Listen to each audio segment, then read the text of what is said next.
Hello there, and welcome to my channel. I'm so glad you found your way here today. Tonight we're going to slip beneath the waves together, past the last shimmer of sunlight, down into a world that has kept its secrets for longer than humanity has kept its stories. The deep sea is not empty. It is not silent either, not really. It is a place of slow movement, soft light, and patience beyond anything we know on land. As we travel down layer by layer, you don't need to remember anything. You don't need to follow every word. Just let the facts drift past you, the way marine snow drifts through dark water, settling gently, asking nothing of you but rest. And before we begin, if you enjoy what I share here, please leave a like and hit subscribe. It's how others find their way to this little corner too. Now let's begin. Somewhere around 600 feet beneath the surface, the ocean changes its mind about light. Above that line, sunlight still reaches down in fading blues and greens, weak but present enough for plants and most familiar fish to live by. Below it, that light simply gives up. This is where scientists mark the start of the deep sea, a boundary not drawn on any map but felt instantly by anything that crosses it. There's no dramatic curtain, no sudden wall of black. The change happens gradually, the way evening settles over a room without anyone noticing the exact moment day became night. If you close your eyes right now, you can imagine that shift, the slow dimming the colors, leaving one by one until only a deep, soft blue remains and then nothing at all. Creatures that live just below this line often carry traces of the world above. Eyes, still shaped for catching faint light bodies, still silvery, still built for a sun they will rarely see again. Further down, that inheritance fades too. The deep sea does not so much begin at a single depth, as it does begin as a decision, a slow letting go of the surface world. Ships have crossed this boundary countless times without any of us feeling it happen, 600 feet down into a place where day and night lose their meaning entirely, and where the ocean simply continues alone with itself in the dark. Picture the entire ocean, every drop of it poured into one enormous container. Now take away roughly 9/10 of that water and set it aside in darkness. That's the aphotic zone, the portion of the sea where sunlight has never once arrived, not in fading light and not even as a rumor of it. Scientists gave it that name from Greek roots, meaning without light, a fitting label for a region so vast it makes the sunlit surface look like a thin, glowing skin stretched over something enormous underneath. Within this zone, day and night hold no meaning. There is no dawn, no dusk, no gradual shift in color as afternoon becomes evening. There is only a steady, unbroken dark that has remained exactly the same for longer than any living memory. And yet this is not an empty place. Life continues here, in astonishing, quiet abundance, adapted so completely to the absence of light that many creatures no longer need eyes at all, relying instead on touch, vibration, or chemical trace. Consider for a moment that the world you know, sunlight, color, the horizon, exists only within that remaining 10%. The rest of the ocean simply continues on, without any of it patient and unbothered, holding its own kind of stillness. You might think of that vast, dark volume the next time a room grows quiet around you, a reminder that darkness does not have to mean absence. Sometimes it simply means something else is happening, somewhere beyond what your eyes can reach. Sound behaves differently once it enters water, moving through it with a speed that would seem impossible on land. In air, sound travels around 1,100 feet per second. In water, that same sound moves almost 5 times faster, rushing through the density of the ocean with remarkable ease. Water molecules sit closer together than air molecules, and that closeness lets vibration pass from one to the next almost instantly, like a message handed quickly down a tightly packed line of people, rather than shouted across an open field. This is part of why whale calls can travel such extraordinary distances, and why the deep sea, despite its darkness, is far from a silent place. A sound produced far below the surface can ripple outward for miles, before it fades, carried by the same density that makes deep water feel so heavy and vast. Think of the last time you were underwater, even briefly, and noticed how muffled yet strangely close every sound became, how a splash or a voice seemed to arrive from everywhere at once rather than one direction. That sensation offers a small hint of how creatures in the deep experience their world, guided not by sight, but by vibration and pressure, moving swiftly through the water around them. Down where light cannot reach, sound becomes the primary language of the ocean. Quick, efficient, and strangely intimate, connecting distant lives across a darkness that would otherwise feel like separation. At the bottom of the Western Pacific lies a place called Challenger Deep, the lowest point scientists have measured anywhere in the ocean. It sits within the Mariana Trench, a long scar in the seafloor formed where one section of Earth's crust slowly slides beneath another. Reaching Challenger Deep means descending nearly 7 miles a distance, so extreme that if Mount Everest were placed at the bottom, its peak would still sit more than a mile below the surface. Only a small number of expeditions have ever traveled there, each one requiring vessels built to withstand pressure that would crush most submarines instantly. And still, even in that crushing dark, researchers have found life. Simple organisms drift and cling to the trench floor, existing under conditions that seem almost designed to prevent existence altogether. There is something quietly humbling in that a place so extreme it feels hostile to life, and yet life persists there regardless, patient and unhurried. You might imagine for a moment the sheer weight of ocean stacked above that single point, mile after mile of water pressing steadily downward with no complaint and no relief. And yet the trench remains calm, undisturbed, simply continuing as it has for millions of years. Challenger Deep isn't reaching for anything, proving anything, or racing toward any particular moment. It only rests there, deep and steady, holding its place in the dark the same way it always has.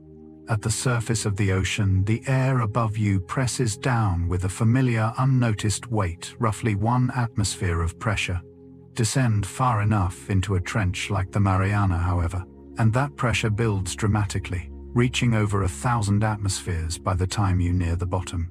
To put that in a scale closer to daily life, it's roughly equivalent to balancing the weight of about 50 jumbo jets on a single point. Human bodies built for surface conditions would be crushed almost instantly at such depth.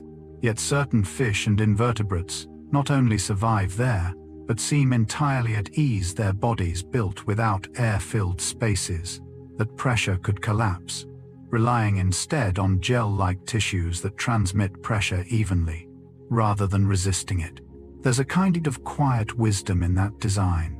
The idea that survival sometimes comes not from resisting an overwhelming force, but from yielding to it completely. Imagine for a moment being held, rather than crushed water, pressing evenly against every part of you at once, with no single point forced to bear the weight alone. That is closer to how deep-sea creatures experience pressure, less an assault and more a constant, steady embrace they were built to hold. It is one of the more remarkable adaptations found anywhere in nature, life meeting force, not with resistance, but with total, effortless acceptance, deep beneath a world most of us will never see. In a place where sunlight never arrives, many creatures have found a way to bring their own. This is bioluminescence, a chemical reaction inside certain animals that produces light without heat, glowing softly through their bodies like tiny living lanterns. Scientists estimate that a striking majority of deep-sea species are capable of producing light in some form, making bioluminescence not a rare exception in the deep sea, but closer to its native language. Some creatures use this glow to lure prey closer, others to startle predators, and some simply to find one another in a world with no other way to be seen. The light itself often appears in shades of blue or green, the same colors that travel farthest through water, chosen not by accident but by the physics of the ocean itself. picture, if you can, drifting through complete darkness and suddenly seeing a small point of light appear, then another and another, scattered softly like stars that decided to sink rather than rise. That is closer to what the deep sea actually looks like. Not a lightless void, but a quiet field of scattered glimmers, each one belonging to something alive. There is a certain comfort in that image, the idea that even in the most complete darkness, light still finds a way to exist, small and self-made, needing nothing from the world above to shine. The deep sea did not wait for the sun. It simply grew its own. Few creatures capture the strangeness of the deep sea, quite like the anglerfish, a fish that carries its own fishing rod directly above its head. This structure, called an elysium, ends in a small glowing lure, powered by bioluminescent bacteria, living in a symbiotic relationship with the fish. In the absolute darkness of the deep, that single point of light becomes almost impossible for curious prey to resist. Smaller fish, drawn toward what looks like a promising glimmer of food or company, drift closer, unaware they are approaching the very edge of the anglerfish's enormous waiting mouth.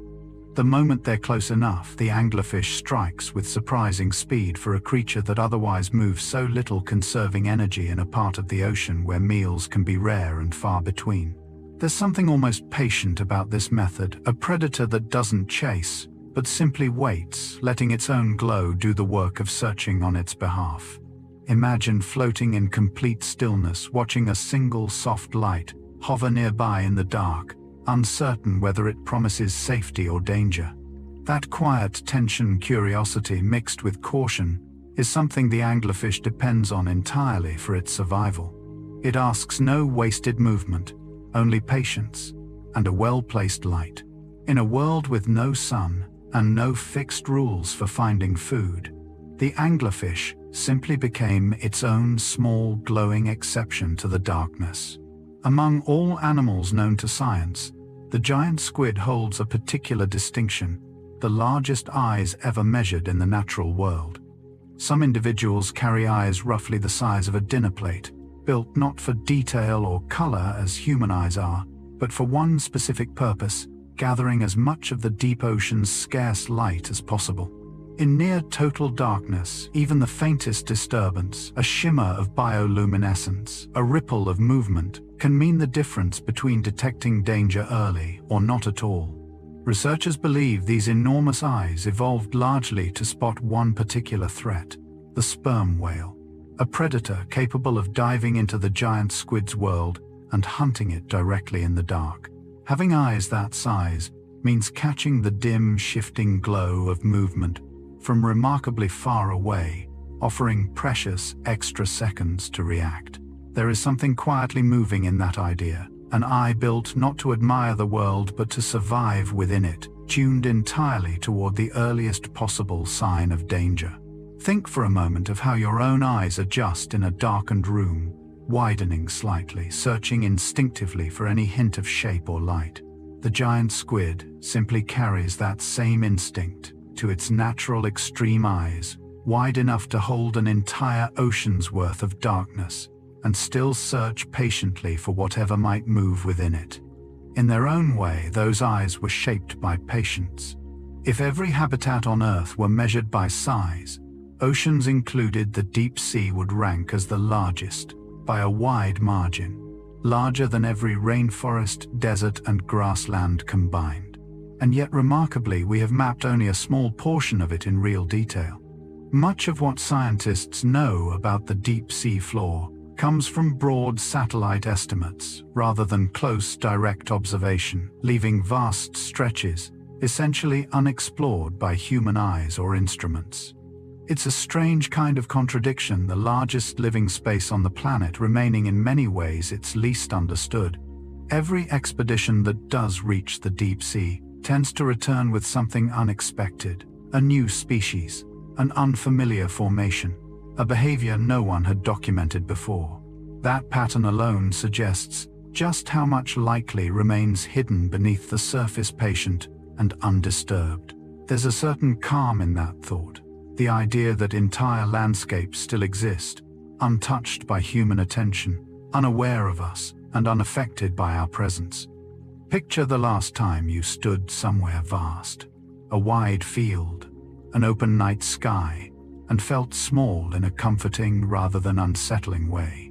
The deep sea holds that same scale, quietly continuing on exactly as it has for millions of years, whether or not anyone above ever comes to look.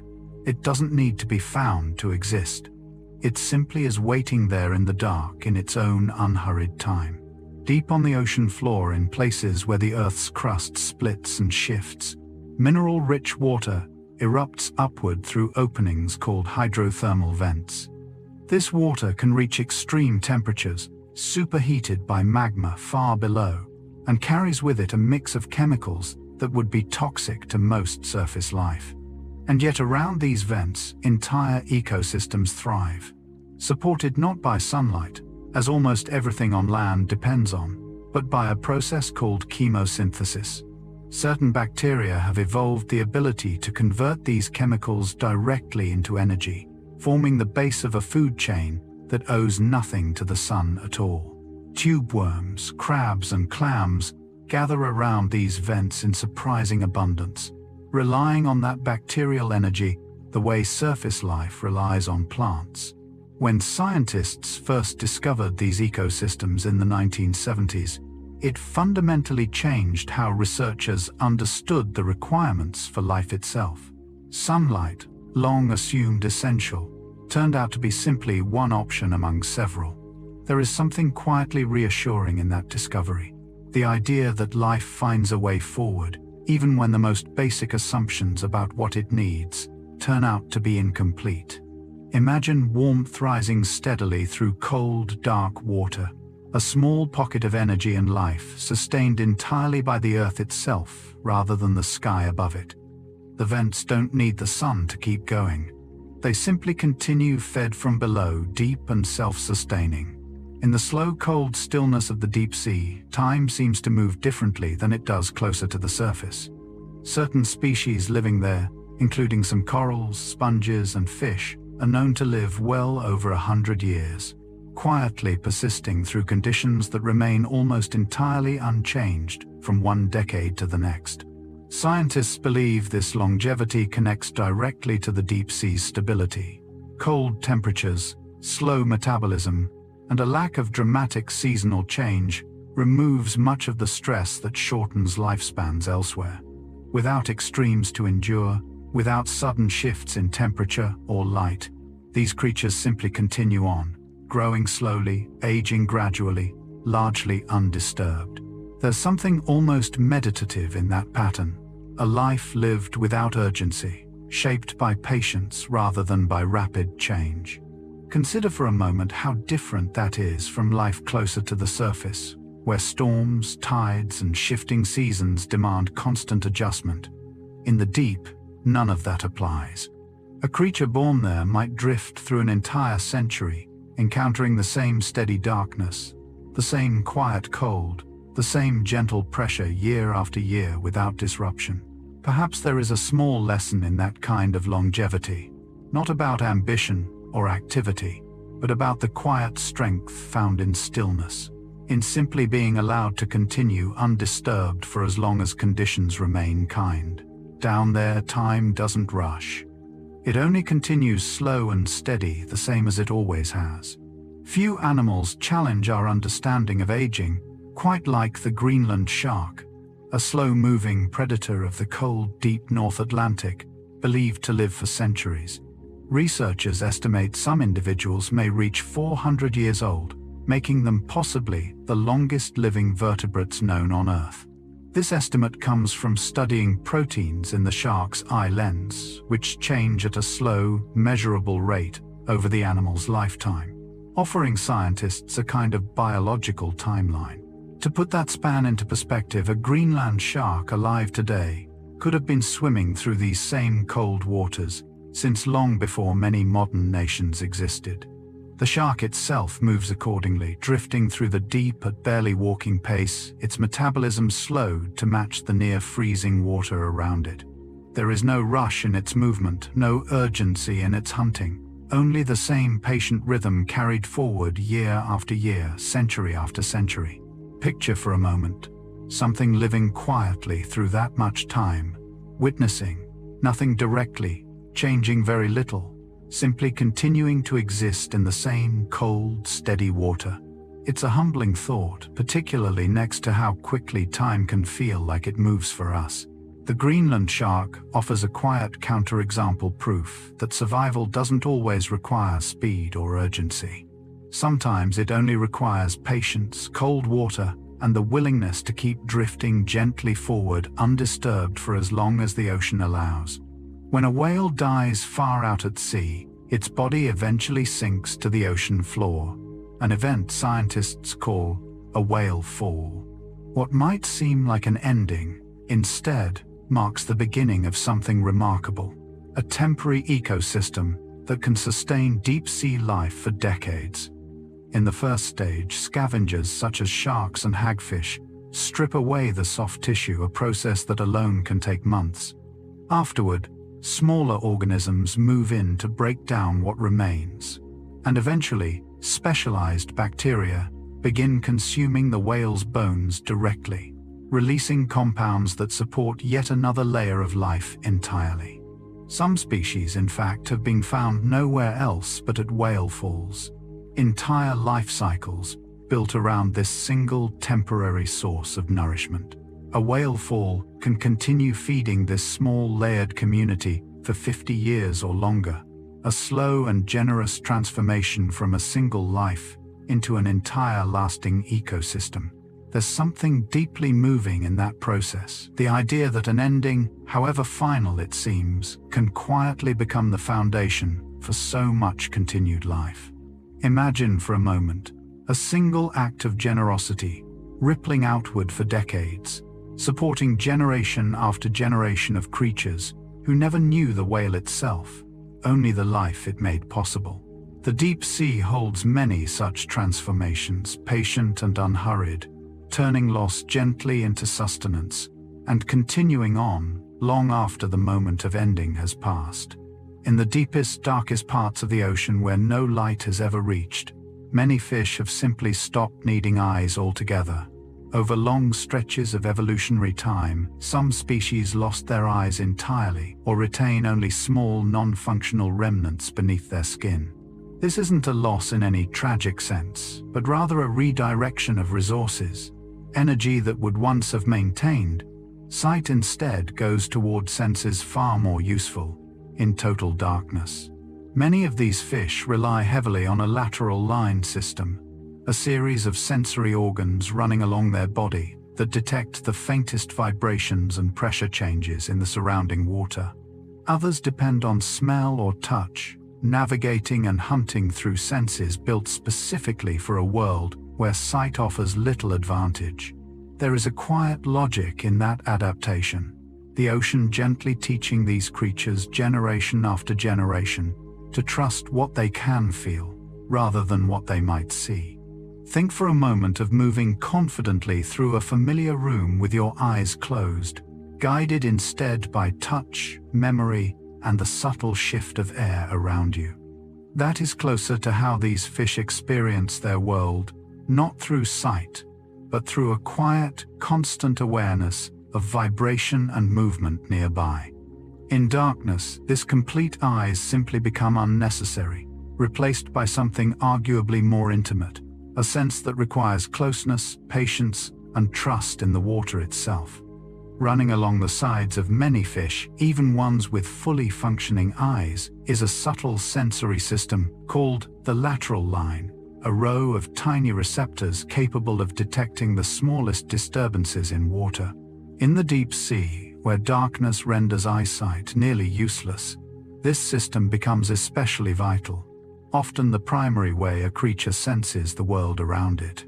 These receptors respond to changes in pressure and movement, allowing a fish to detect another animal swimming nearby, long before it could ever be seen. Essentially, the water itself becomes a messenger, carrying subtle vibrations from one creature to another across otherwise empty darkness. A predator, approaching from behind a school of prey, shifting direction, even the gentle drift of current around a rock, all of it registers through this quiet, constant sense Scientists sometimes describe it as a kind of distant touch, the ability to feel movement without physical contact, sensing the shape and rhythm of the water itself. There's something intimate in that idea, a form of awareness, built entirely on subtlety, tuned to notice what most other senses would miss completely. Imagine for a moment, sitting quietly in water and feeling the faintest ripple pass by. Not seen, not heard, only felt moving gently against your skin. That is the closest human parallel to what these fish experience. Constantly a world understood not through sight, but through soft, continuous vibration. In the deep sea's silence, that vibration becomes a language all its own. In certain corners of the deep sea, ordinary creatures grow to extraordinary sizes, a pattern scientists call deep-sea gigantism. Isopods that might reach an inch or two near the surface can grow to over a foot long in the deep, and squid that would otherwise stay modest in size can stretch to lengths rivaling a school bus. Researchers have proposed several explanations for this pattern, including the cold temperatures of the deep sea, which can slow metabolism and extend lifespan, allowing more time for gradual growth. Others point to the scarcity of food, suggesting that growing larger may help these creatures store energy more efficiently across long stretches without a meal. Whatever the exact cause, the pattern repeats itself across many unrelated species, hinting at something fundamental about how the deep sea shapes the life within it. There's a quiet irony in that idea, a place defined by scarcity and cold somehow encouraging creatures to grow larger rather than smaller. Picture for a moment something growing slowly and steadily over many uninterrupted years, shaped gradually by patience rather than urgency. That is closer to how deep-sea gigantism seems to unfold, less an explosion of growth, and more a long, unhurried accumulation, decade layered upon decade in cold, undisturbed water. In a world with no need to rush, these creatures simply grew as large as time and stillness allowed them to become. Even larger than its well-known relative, the giant squid. The colossal squid is believed to be the heaviest invertebrate on Earth, yet almost nothing is known about its living behavior. Most of what scientists understand comes from specimens recovered from the stomachs of sperm whales, or occasionally caught accidentally by deep-sea fishing vessels, rarely from direct observation in its natural habitat. Estimates suggest it may grow up to nearly 15 feet in length, equipped with large hooks lining parts of its tentacles, unlike the simple suckers found on many other squid species. Despite its size, footage of a living colossal squid in its natural environment remains exceptionally rare, a reminder of just how much of the deep sea continues to exist beyond human observation. There's something quietly striking in that absence, a creature large enough to rival many of the ocean's largest predators, and yet one that has almost entirely avoided being seen. Consider for a moment how much can exist fully and completely without ever needing to be witnessed, thriving in its own world, regardless of whether anyone above ever notices. The colossal squid doesn't require our attention to continue its life in the deep, drifting through darkness exactly as it always has. Perhaps there's a gentle comfort in that thought, the idea that not everything needs to be seen or known in order to be real. Some things simply exist quietly on their own patient terms.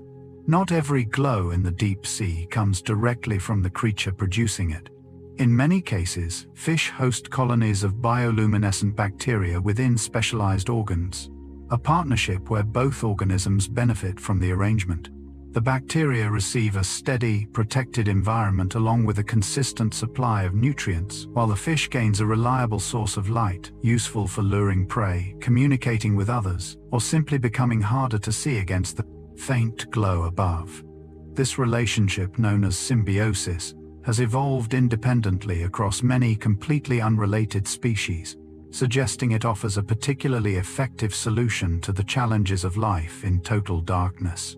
Some fish can even control this light, using muscles or a kind of internal shutter to reveal or conceal the glow depending on the situation, deciding moment to moment whether to be seen or hidden.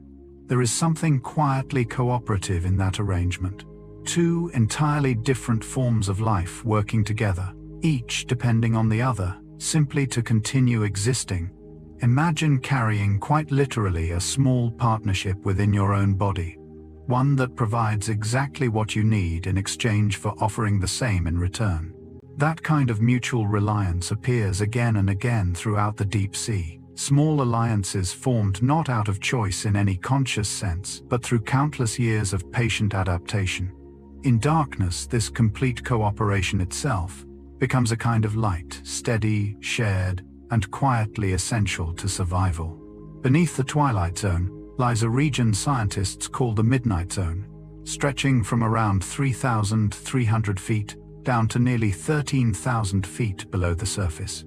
Here, sunlight has never reached, not even as the faintest trace, and the pressure and cold combine to create conditions unlike anywhere else on the planet. Because of this extreme isolation, many species found in the midnight zone exist nowhere else on Earth, having evolved in near total separation from the rest of life above them. Vampire squid, certain anglerfish species, and countless organisms still unnamed by science make their home in this permanent dark shaped entirely by conditions found only at this depth. In many ways, the midnight zone functions almost like its own separate world connected to the ocean above, only loosely through slowly sinking nutrients and the occasional visiting predator. Life here has had to become entirely self-sufficient, relying on scarce food, extreme patience, and highly specialized adaptations, simply to continue existing generation after generation. There's a quiet parallel in that isolation, the idea that even in near total separation from everything familiar, life still finds a way to take root and continue. Picture for a moment an entire hidden world existing steadily beneath your feet, right now, unaware of anything happening above it, undisturbed by light, weather, or time as we experience it. The midnight zone simply continues on quietly whole, in a darkness entirely its own. It may seem surprising, but humans have mapped and photographed more of the moon's surface than we have of our own ocean floor. While detailed satellite imagery has captured nearly the entire lunar surface, only a small fraction of the deep sea floor has been observed directly, whether by submersible camera or human presence. Part of this gap comes down to accessibility. Space, while distant, is at least visible and measurable from Earth, while the deep ocean remains hidden beneath miles of water, darkness, and crushing pressure that make direct exploration remarkably difficult. Every expedition into the deep sea requires specialized vessels built to withstand conditions far more extreme than anything encountered in near-Earth orbit. Because of this, much of our planet's own deep ocean floor remains less familiar to us than the surface of a world 250,000 miles away. There's a quiet humility in that fact, a reminder that mystery doesn't always exist somewhere distant or unreachable. Sometimes it exists astonishingly close, just beneath the surface of the very world we already call home. Picture for a moment an entire landscape existing quietly beneath the waves, right now, unmapped, unexplored, indifferent to whether we ever arrive to see it. The deep sea doesn't need discovery to be real or complete. It simply continues on, vast and unseen, patiently keeping its secrets exactly where they've always been. Across the entire planet, the average depth of the ocean measures a little over 2 miles, roughly 12,000 feet from surface to seafloor. That number represents an average, meaning some areas sit far shallower, while others, like deep ocean trenches, drop dramatically further still. To hold that scale in a more human sense, imagine stacking more than 8 Eiffel Towers directly on top of one another, then submerging the entire structure completely underwater, with room remaining above it, before ever reaching the surface. That is the ordinary depth of the ocean, not its most extreme point, simply its average condition, spread consistently across most of the planet's surface. Because water covers roughly 2/3 of Earth entirely, this average depth applies to an enormous portion of the world we live on. far more than most people realize when they picture the ocean casually from a beach or a boat. Beneath nearly every ship that has ever sailed lies a depth greater than most buildings could ever reach, quiet and largely unconsidered beneath the surface traffic above. There's something grounding in that scale, a reminder of just how much of our world extends downward layer after layer, largely unseen by those living entirely above it. Picture for a moment the weight and vastness of that much water resting calmly beneath you right now, patient and steady, continuing on exactly as it has for millions of years, regardless of anything happening on the surface above it. If every habitable space on Earth were combined into a single measurement, from forests to deserts, mountains to rivers, the deep sea alone would still account for the largest share of it by volume. This is because life doesn't need land or light to exist, only enough stability and resources to sustain itself, and the deep ocean offers exactly that across an almost unimaginable expanse. Stretching for miles in every direction, layer after layer of water extends downward each level, supporting its own distinct forms of life, adapted specifically to that depth. When measured this way, land-based habitats, despite feeling expansive to those of us living on them, occupy only a small fraction of Earth's total living space. The deep sea, quiet and mostly unseen, holds the majority of it, filled with creatures perfectly suited to conditions most surface life could never survive. There's a certain perspective shift in recognizing that, a reminder that the world most familiar to us represents only a small portion of where life actually exists on this planet. Picture for a moment the sheer scale of that space extending far below you right now, mile after mile of water, quietly sustaining countless forms of life you will never see. It continues on regardless of attention or awareness, indifferent to whether anyone above ever considers its size. The deep sea doesn't need recognition to remain what it already is, the planet's largest and quietest home. Sunlight, even at its strongest, cannot travel forever through water. By around 600 feet down, most usable light has already faded into a deep, dim blue, and by roughly 3,300 feet it disappears completely, marking the true beginning of permanent darkness. Beyond this point, called the aphotic zone, there is no light whatsoever, not filtered, not faint, not occasional, only a constant, unbroken dark that remains exactly the same, regardless of the time of day or season above.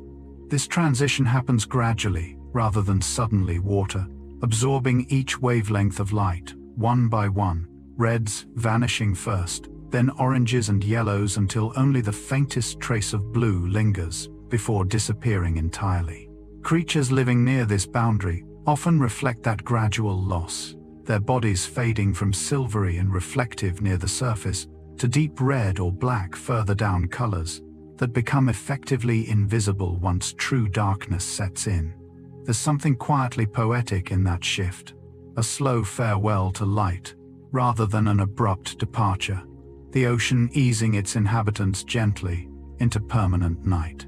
Imagine watching daylight fade slowly around you, color by color, until only darkness remains, complete and unchanging, stretching on without interruption. That is the world beyond 3,300 feet, a place where light has already said its goodbye, leaving behind a stillness that has remained undisturbed for longer than any surface season could ever measure. To understand the true depth of the Mariana Trench, it helps to imagine placing Mount Everest, the tallest mountain on Earth, directly at its bottom. Everest rises just over 29,000 feet above sea level, an enormous height by any surface measure. And yet, if lowered into the deepest point of the Mariana Trench, its peak would still sit more than a mile beneath the ocean's surface, fully submerged, with room to spare. This comparison offers a rare, tangible way to grasp a depth otherwise difficult to imagine, translating an abstract number into something as familiar and towering as the world's highest mountain.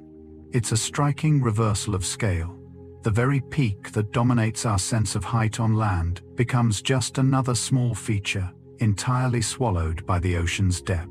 Researchers who study the trench often use this comparison specifically because raw numbers alone struggle to convey just how far down that point truly lies.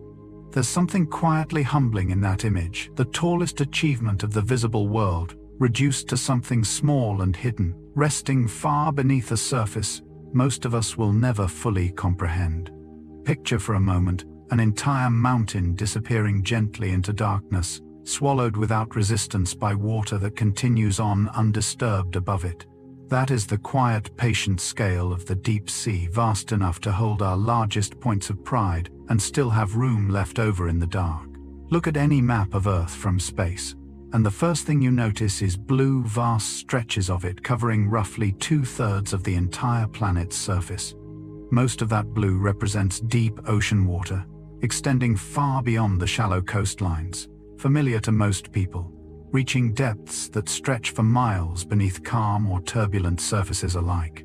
This means that more of Earth is defined by deep water than by land, mountains, forests, or any of the landscapes most commonly associated with life on this planet.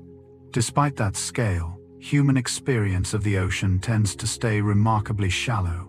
A beach, a boat, a brief swim, only the thinnest surface layer of something that extends dramatically further down than most people ever consider. The vast majority of that blue on the map remains dark, cold, and quietly self-contained, functioning almost as its own separate world, layered beneath the one we know. There's a quiet perspective shift in recognizing that scale directly, a reminder that the planet we call home is defined far more by deep water than by anything solid beneath our feet. Picture for a moment, looking down at Earth from far above, watching that blue stretch endlessly in every direction, patient and steady, indifferent to the small solid land masses scattered gently across its surface. The ocean does not need to compete for space. It simply holds most of it quietly, exactly as it always has. Water pressure increases steadily the deeper you go, adding roughly 1 additional atmosphere of pressure for every 33 feet of descent. By the time you reach the ocean's deepest trenches, that pressure builds to a force powerful enough to crush an improperly designed submarine as easily as folding a sheet of paper. This is why deep-sea vessels require incredibly thick, specially engineered hulls, capable of withstanding forces that would instantly collapse ordinary structures built for shallower depths. Even small design flaws can become catastrophic under such extreme pressure, a sobering reminder of just how unforgiving conditions become the deeper one travels. And yet remarkably, countless creatures endure this same pressure every day without any need for reinforced armor or specialized engineering. Their bodies, built without air-filled cavities that pressure could collapse, simply allow the water to press evenly through them rather than against them.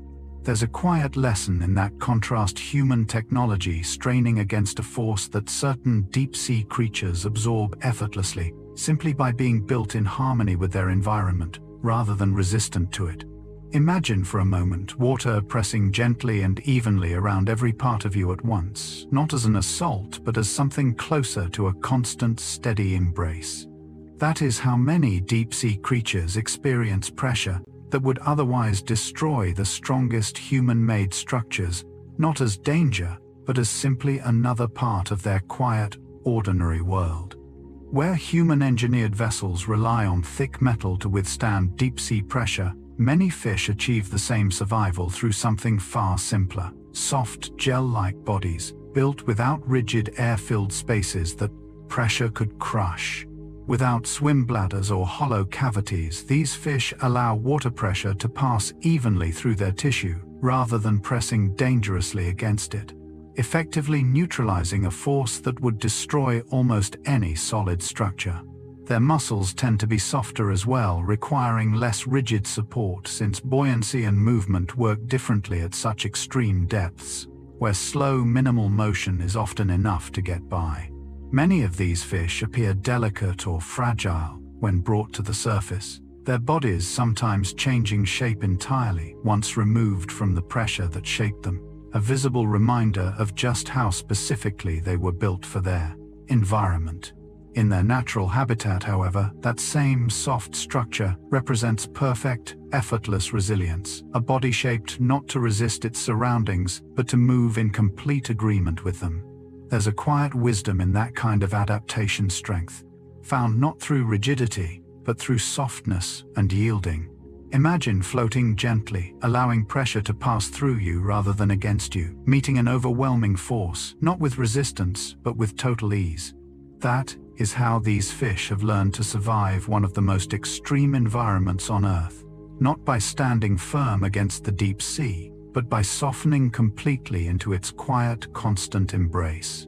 Across most of the deep sea, temperatures hover just above freezing, typically between 34 and 39 degrees Fahrenheit, remaining remarkably consistent regardless of season, location, or time of year. Unlike the surface ocean, which shifts with sunlight, weather, and changing currents, the deep sea maintains this steady cold, with almost no variation year after year, undisturbed by anything happening far above it. This consistency comes from the simple fact that sunlight, the primary source of surface warmth, never reaches these depths, leaving temperature control almost entirely to the slow, steady movement of deep ocean currents instead. Creatures living in this environment have adapted accordingly, their metabolism slowed to match the cold, their movements often unhurried, shaped by a world that never demands sudden bursts of energy or rapid adjustment. There's a quiet steadiness in that condition, an entire region of the planet existing in constant, unchanging cold, untouched by the shifting seasons that define life almost everywhere else. Picture for a moment a stillness so complete that temperature itself barely changes from one decade to the next, a kind of permanence rarely found anywhere else in nature. That is the ordinary condition of the deep sea, not cold as an extreme, but cold as a steady, dependable constant, the same today as it was centuries ago, and likely the same centuries from now, patient and unbothered by anything occurring above. Its quiet, unchanging surface. Far beneath the surface, a slow, continuous system of deep ocean currents moves water gradually around the entire planet, a process known as the global conveyor belt. Unlike surface currents driven largely by wind and moving relatively quickly, these deep currents are shaped by differences in temperature and salinity, moving at a pace so gradual that a single complete circuit around the globe can take up to 1,000 years. Water sinking near the poles, cold and dense, begins a slow journey along the ocean floor, traveling through different basins and eventually resurfacing thousands of miles away, sometimes centuries after it first began its descent. This means water resurfacing today in one part of the world may have started its journey long before recorded history as we know it began. There's something quietly humbling in that timescale, a process so unhurried that human lifetimes barely register against it, continuing steadily regardless of anything happening on the surface above. Picture for a moment a single drop of water starting a journey today that won't complete until centuries from now, moving slowly and patiently through darkness the entire way. That is the quiet rhythm of the deep ocean's circulation, not urgent, not rushed, simply continuous, carrying its water forward at a pace closer to geological time than to anything we typically experience. The ocean, in its own way, is still patiently finishing journeys that began long before any of us arrived. Ocean trenches formed, where one section of Earth's crust slides beneath another, can stretch for extraordinary distances along the sea floor, some extending far longer than entire countries laid end to end. The Mariana Trench alone stretches for over 1,500 miles, a distance greater than the length of many nations combined, curving quietly along the ocean floor, largely unseen and unmapped in full detail. These trenches often remain hidden, entirely beneath miles of water, their true scale invisible from the surface, known mostly through sonar mapping rather than direct observation. Despite their enormous length, most people will never see even a small section of a trench directly, their vast scale existing quietly out of sight, understood mainly through data rather than experience. There's a quiet parallel in that scale, something long enough to rival entire nations existing almost entirely without recognition or attention from the world above it.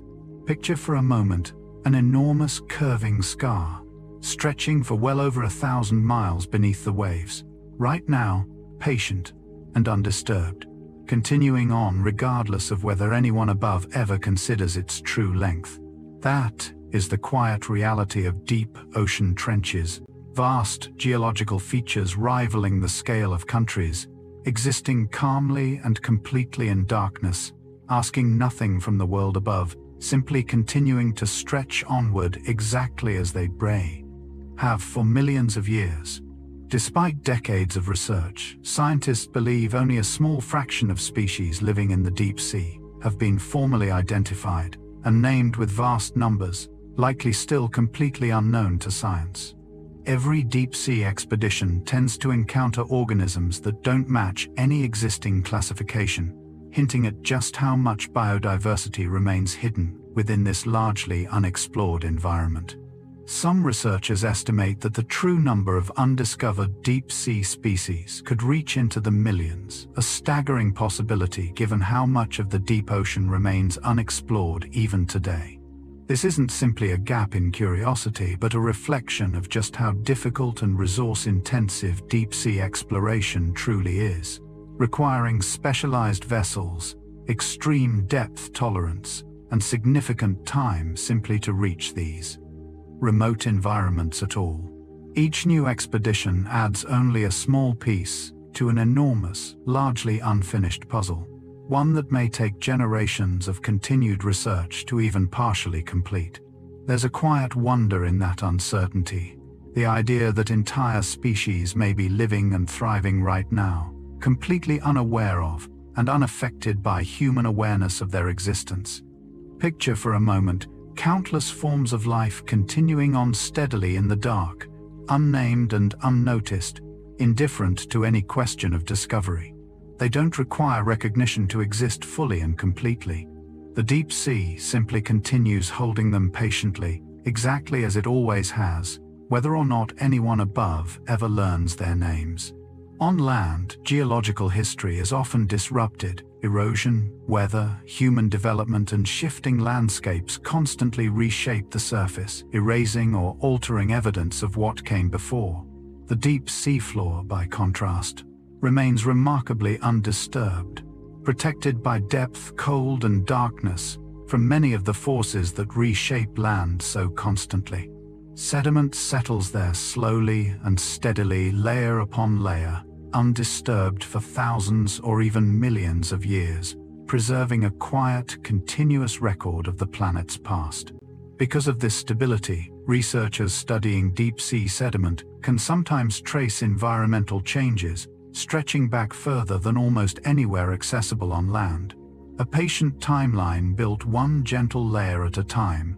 There's something quietly moving in that preservation history, not erased or built over, but simply allowed to settle undisturbed exactly as it fell.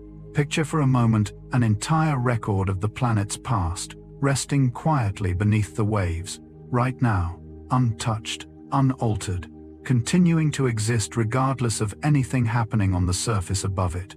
The deep sea doesn't rush to change or cover what came before. It simply lets time settle gently, layer after layer, holding the past not as something to overcome, but as something worth quietly, patiently preserving, undisturbed for as long as the ocean continues to exist above it. In much of the deep sea, sediment settles so slowly that it can take several thousand years just to accumulate a single inch of seafloor. This sediment, often called marine snow, forms from the slow, continuous fall of dead organisms' waste and mineral particles drifting down from the layers above, settling gently one small piece at a time. Because this process moves so gradually, even a modest layer of sediment can represent an extraordinary span of time, quietly recording changes in climate, ocean chemistry, and marine life across thousands of years within just a few undisturbed inches. Researchers who study sediment cores describe the experience as reading a slow, patient diary. each layer a small chapter, written not in days or years but in centuries. Unlike land, where wind, rain, and human activity constantly disturb the surface, the deep seafloor remains remarkably still, allowing this record to build without interruption for extraordinary lengths of time. There's a quiet patience in that process, history accumulating, not through dramatic events, but through the slow, steady settling of countless small, unremarkable moments.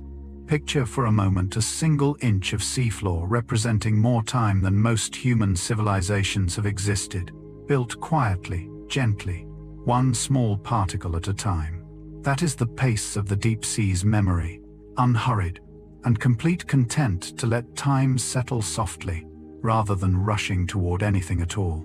Beneath the ocean's surface lies an entire hidden landscape of mountains, ridges, and volcanic formations, some stretching far longer and rising far higher than many mountain systems found on land. The mid-ocean ridge system alone extends for more than 40,000 miles, winding across the sea floor in a nearly continuous chain, making it the longest mountain range on the entire planet, far surpassing anything visible above waves.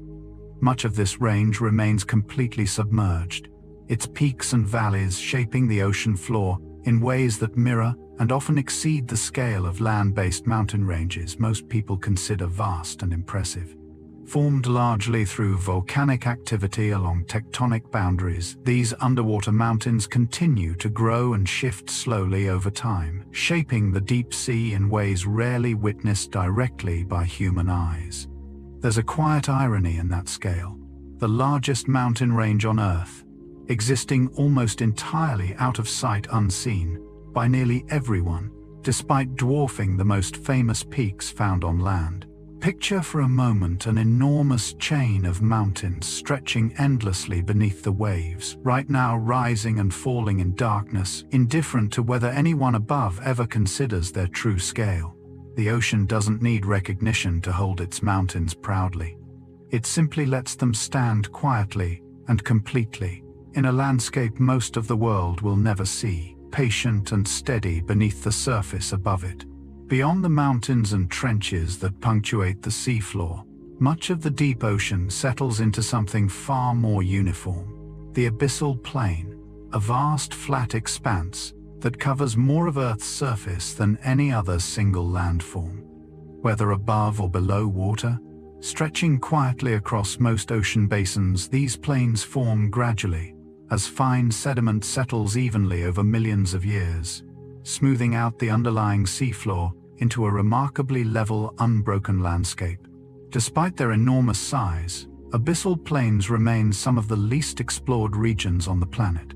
Their flat, seemingly featureless terrain, often overlooked in favor of more dramatic formations like trenches or ridges. And yet life persists, there quietly, sparse, but present, adapted to an environment defined less by dramatic feature and more by patient, steady consistency.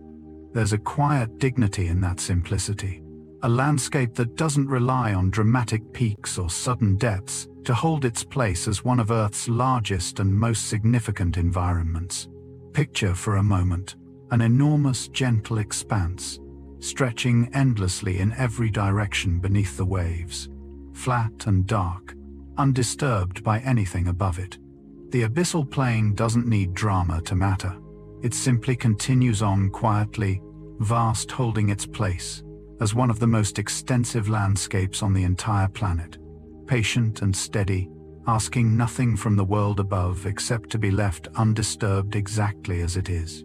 Commercial airplanes typically cruise at altitudes around 35,000 feet above the Earth's surface, a height most passengers accept as simply how high the sky reaches during ordinary travel.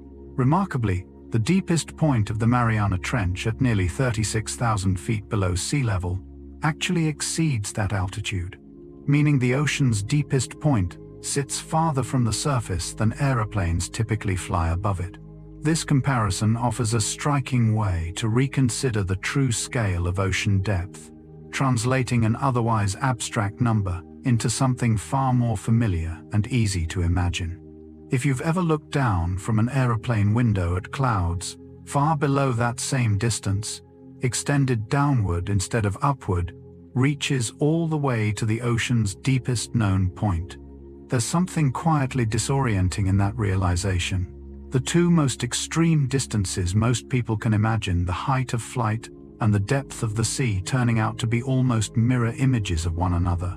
Picture for a moment that same view from an aeroplane window, but reversed, a slow, quiet descent downward instead of upward, through darkness rather than clouds, toward a depth most people will never come close to experiencing directly. The ocean holds distances every bit as vast as the sky above it, simply hidden downward instead of upward, patient and complete, waiting quietly beneath a surface most of us will only ever cross, never fully comprehend.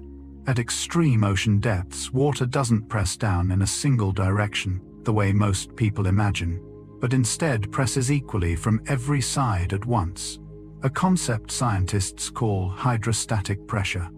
This means a creature living miles beneath the surface experiences pressure pushing inward from above, below, and all sides simultaneously, rather than simply being weighed down from overhead. It's this even distribution that allows certain deep-sea organisms to survive pressure that would otherwise be instantly destructive. Their bodies built to accept force equally, rather than resist it from one particular direction. Engineers designing deep-sea vessels must account for this same principle, building hulls capable of withstanding pressure from every angle at once, rather than reinforcing only the top or bottom of a structure. There's a quiet lesson in that balance, survival made possible not by resisting force, but by meeting it evenly from every direction, without preference or resistance to any single point. Imagine for a moment being held gently but firmly from all sides, at once supported evenly, rather than pressed down from above. That is closer to how deep-sea creatures experience the pressure surrounding them constantly, not as a burden pressing downward, but as a steady, complete embrace surrounding them entirely. In the deep sea, pressure isn't simply endured. It's met evenly from every direction, a quiet, constant balance, older than any structure built to imitate it. More people have traveled to space and even walked on the surface of the moon than have ever visited the deepest point of the ocean floor. This isn't due to lack of interest, but rather the extraordinary difficulty involved in reaching such depths, requiring vessels capable of withstanding pressure, far more extreme than anything encountered during space travel. Only a small handful of expeditions have successfully reached the very bottom of the Mariana Trench, each one requiring years of preparation, specialized engineering, and significant financial investment simply to survive the journey down and back. This scarcity highlights a curious truth about our planet, that the deepest parts of our own world remain in some ways more difficult and less frequently visited than destinations hundreds of thousands of miles away. There's a quiet humility in recognizing that mystery doesn't require distance to remain intact. Sometimes it exists astonishingly close, hidden simply beneath the surface of something we already consider familiar. Picture for a moment an entire landscape existing quietly beneath the waves, right now visited by fewer people than have ever left the Earth entirely. The deep sea doesn't need frequent visitors to remain complete. It continues on exactly as it always has, patient and largely undisturbed, holding its depths quietly indifferent to how rarely anyone above ever manages to reach all the way down. Despite being the largest animal ever known to have existed, larger even than the biggest dinosaurs, a blue whale could pass through much of the deep ocean, almost entirely unnoticed by human observation. The ocean is simply vast enough, and human presence within it limited enough, that even a creature of such enormous scale can move through miles of water without ever crossing paths with a ship diver or research vessel. Blue whales are known to dive to moderate depths in search of food, though they spend much of their time closer to the surface, feeding on tiny shrimp-like krill in almost unimaginable quantities each day.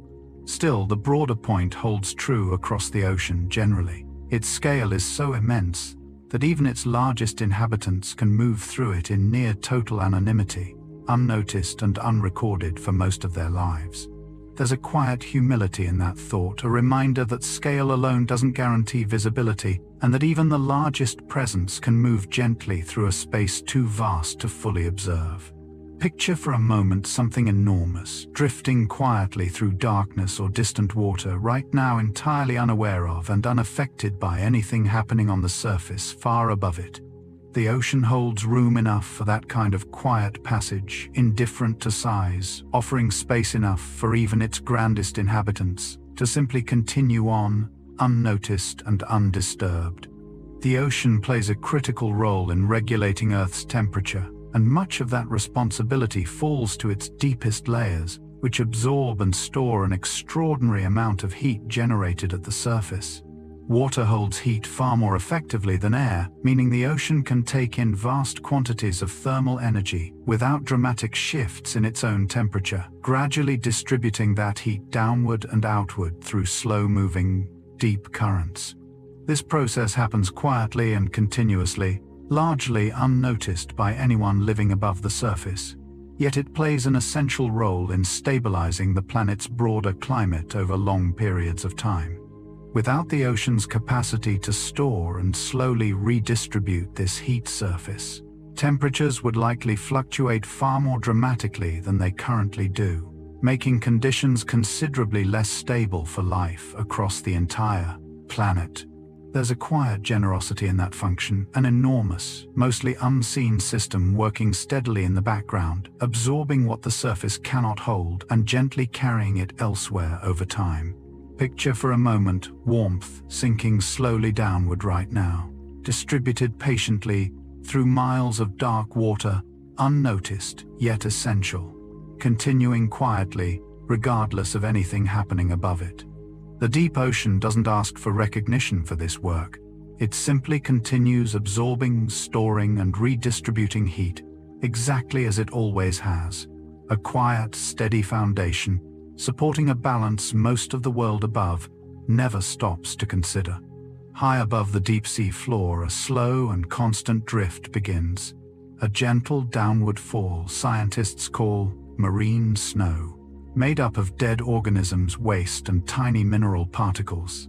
This material slowly sinks from the sunlit layers above, falling through the water column, much like snow falling silently through still winter air. Unlike ordinary snow, however, this fall never truly stops, continuing endlessly, day and night, season after season, feeding much of the life that exists far below where sunlight can never directly reach. For many deep-sea creatures, marine snow represents one of the only reliable sources of nourishment available, drifting down patiently from a world they will never personally see. You might imagine for a moment standing quietly beneath a slow, endless snowfall, each flake settling gently around you, without rush, without noise, simply continuing to fall the way it always has. That image, oddly enough, captures something true about the deep sea, a place defined not by sudden events, but by soft, continuous, ongoing motion. Even now, somewhere far below the surface, this same quiet snowfall continues undisturbed by anything happening above it. There's a kind of comfort in that steadiness, nourishment arriving not through effort or urgency, but through patient, gentle persistence, falling softly through the dark exactly as it has for longer than any of us have been alive to. Notice, though it resembles falling snow, marine snow is made of something far more organic. The remains of dead plankton, fish waste, mucus, and various other organic particles, all combining and slowly sinking together from the ocean's upper layers. As these particles fall, they often clump together, growing larger and heavier the further they descend, sometimes traveling for weeks before finally settling on the seafloor far below. Along the way, this slow-falling material becomes a vital food source for countless deep-sea organisms, sustaining life in a place where sunlight and the food chains it typically supports simply cannot reach. In many ways, marine snow represents a quiet, continuous transfer of energy from the sunlit world above to the permanently dark world below. connecting two otherwise separate layers of ocean life. Without it, much of the deep sea would struggle to sustain the level of life currently found there, relying almost entirely on this slow, steady rain of nourishment from above. There's something quietly generous in that process. Waste and remains transformed gently into sustenance, given freely to a world that would otherwise remain nearly empty. Picture for a moment something small and unnoticed, drifting gently downward right now, offering quiet nourishment to life far below it, asking nothing in return. That is the simple, steady purpose of marine snow connection, without ceremony, given patiently one small falling particle at a time. Among the ocean's most remarkable divers, the sperm whale can descend over a mile beneath the surface, holding a single breath the entire way down into complete darkness. To prepare for such an extreme dive, its body undergoes a series of physiological changes, slowing its heart rate significantly and redirecting oxygen-rich blood away from less essential organs toward the brain and muscles that need it most. This allows the whale to function efficiently, even as oxygen becomes increasingly scarce, descending calmly into a pressure environment that would be lethal to most surface-dwelling creatures within moments. Sperm whales dive this deep primarily in search of food, particularly squid, navigating almost entirely by sound, in a world where sunlight has long since disappeared. What's remarkable is the calm, controlled nature of the descent itself. No panic, no wasted movement, simply a slow, deliberate journey into darkness, undertaken with complete physiological readiness. There's a quiet steadiness in that process, a reminder that even something as demanding as surviving without air for extended periods can be met with calm preparation rather than urgency. Picture for a moment, taking one slow, complete breath, then descending gently and confidently into darkness, trusting your body entirely to carry you through. That is the quiet discipline of the sperm whale's dive. Patient, prepared, and unafraid of the deep, dark distance waiting steadily below the surface.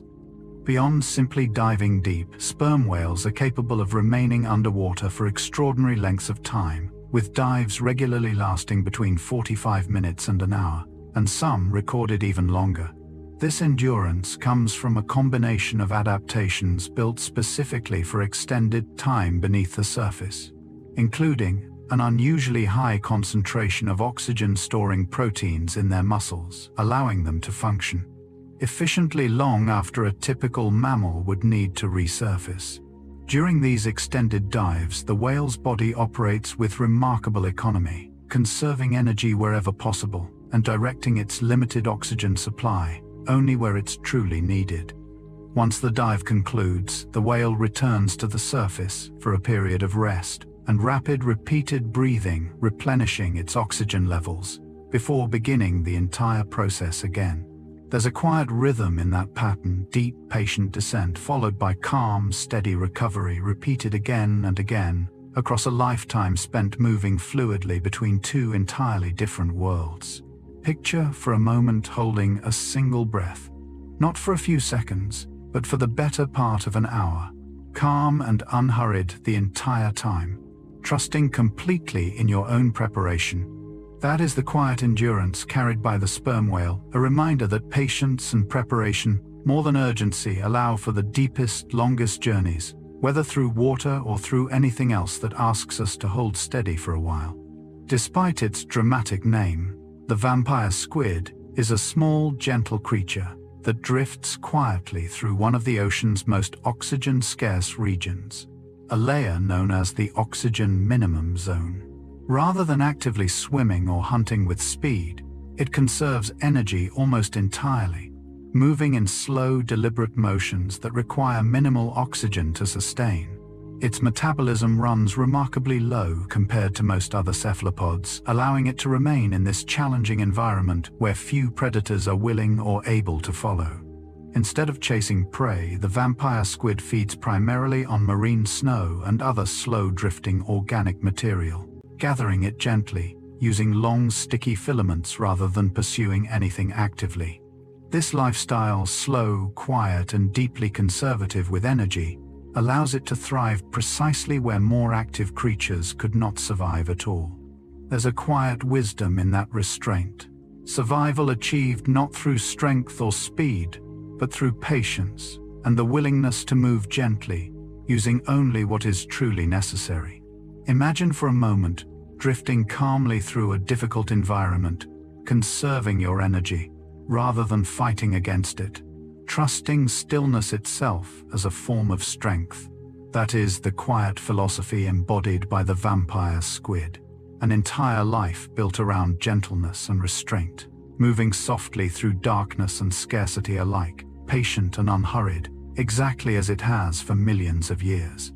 When threatened, the vampire squid employs one of the more unusual defense mechanisms found anywhere in the ocean, wrapping its webbed arms completely around its own body, effectively turning itself inside out to reveal a covering of soft, fleshy spines. This posture, sometimes called the pumpkin position, due to its resemblance to a small spiky orb, makes the squid appear far less vulnerable and considerably more difficult for a predator to swallow or handle safely. Rather than fleeing quickly, a behavior that would require energy, it typically avoids expending. The vampire squid relies on this defensive posture, combined with stillness, waiting patiently for the threat to lose interest and move along. It may also release a cloud of bioluminescent mucus instead of ink, disorienting predators with light rather than darkness, a reversal of the typical defense used by most squid species. There's a quiet cleverness in that strategy, meeting danger not with speed or aggression, but with patience, stillness, and a simple change in form. Picture for a moment facing a threat by simply becoming still and quietly protected, rather than reacting with panic or urgency. That is the calm, deliberate defense of the vampire squid, a creature that has learned across millions of years that safety doesn't always require running. Sometimes it only requires patience, stillness, and the willingness to quietly wait out whatever danger happens to pass. The giant isopod, a distant relative of the small pillbugs often found in gardens above the surface, shares one particular defense mechanism with its tiny land-dwelling cousin, the ability to curl its entire body into a tight protective ball when threatened. This posture shields its softer underside from predators, presenting only its hardened, segmented exoskeleton outward, much like a small armored sphere, resting quietly on the seafloor. Despite growing far larger than any pillbug found on land, sometimes reaching lengths of over a foot, the giant isopod retains this same simple, effective strategy inherited from its much smaller relatives. Rather than fleeing or fighting directly, it relies on patience and protection, waiting quietly within its own armor until any potential threat loses interest and moves along. There's a quiet familiarity in that behavior, a small, ordinary instinct from the surface world echoed and enlarged in the deep sea's darkness. Picture, for a moment, gently curling inward, protected and still allowing whatever difficulty surrounds you to simply pass by without needing to be faced head-on. That is the quiet resilience of the giant isopod, a creature that has carried a simple, familiar instinct into one of the ocean's most extreme environments, finding safety not through confrontation, but through patience, stillness, quiet trust. The difficult moments, given enough time, eventually pass. In an environment where food can be scarce and unpredictable, the giant isopod has developed a remarkable ability to survive extended periods without eating, with some documented cases lasting several years between meals. When food does become available, often in the form of a fallen carcass drifting down to the sea floor, the isopod eats voraciously, consuming far more than it immediately needs, and storing the excess as reserves for the long stretches of scarcity that inevitably follow. This slow, patient metabolism allows it to remain still and largely inactive for extended periods, conserving energy rather than expending it in a constant search for food that may not be there. Rather than living in a state of continuous urgency, the giant isopod exists instead in long, quiet cycles, brief periods of abundance, followed by extended stretches of calm, patient waiting. There's a quiet resilience in that rhythm survival, built not around constant activity, but around the ability to endure long periods of stillness without losing strength or purpose. Picture for a moment, trusting that a long stretch of quiet or scarcity doesn't mean something has gone wrong, only that rest and patience are for now simply part of the process. That is the steady lesson carried gently by the giant isopod, proof that endurance sometimes looks less like constant effort and more like calm, patient stillness, sustained quietly across whatever length of time it takes. Among the many remarkable behaviors found in the deep sea, few compare to the extraordinary patience shown by certain deep-sea octopuses while brooding their eggs. After laying her eggs, typically attaching them carefully to a rock or crevice, the mother octopus remains beside them, continuously protecting and gently tending to them for months and in some cases years without ever leaving to feed. During this extended period, she slowly weakens, relying entirely on stored energy reserves, as she dedicates herself completely to the survival of her unborn offspring. She rarely moves, conserving what strength remains, simply to guard her eggs against potential predators, and gently circulate water around them, to keep them properly oxygenated throughout the entire process. This level of prolonged, selfless dedication remains rare, even among the animal kingdom's most devoted parents. A singular, sustained act of care carried out entirely in darkness, without witness or reward beyond the survival of what she protects. There's a quiet devotion in that commitment, patience stretched far beyond ordinary limits, sustained purely out of care for something not yet fully formed. Picture for a moment remaining steady and present beside something vulnerable for as long as it takes without needing recognition or relief. That is the quiet, enduring devotion of the deep-sea octopus mother, patient beyond measure, present completely until the very last moment her purpose requires her to be. In one of the longest recorded instances of parental care in the animal kingdom, researchers observed a deep-sea octopus guarding her eggs for over 4.5 years, without ever leaving her post to feed. Positioned in the cold, dark waters far below the surface, she remained motionless, beside her eggs the entire time, her body gradually growing paler and weaker as her energy reserves steadily depleted. Throughout this extraordinary period, she continued gently tending to her eggs, protecting them from predators, and ensuring they received enough oxygen to develop properly, dedicating herself entirely to their survival, despite the clear cost to her own. By the time her eggs finally hatched, she had given nearly everything she had toward ensuring their survival, her role complete only once. Each tiny hatchling safely emerged into the surrounding water. This single act of devotion, sustained patiently across more than 4 years, offers one of the clearest examples of long-term care found anywhere in nature. There's something quietly profound in that endurance love, expressed not through grand gesture but through years of stillness, patience, and unwavering presence. Picture for a moment remaining gently, steadily present beside something you care for, long after it becomes difficult, simply because it matters enough to stay. That is the quiet legacy left behind by this single patient mother deep in the dark, steady water she called home. Among the ocean's most unusual creatures, the small jellyfish, known as Turritopsis dohrnii, carries an ability found almost nowhere else in the animal kingdom: the capacity to reverse its own aging process under conditions of stress, injury, or environmental hardship.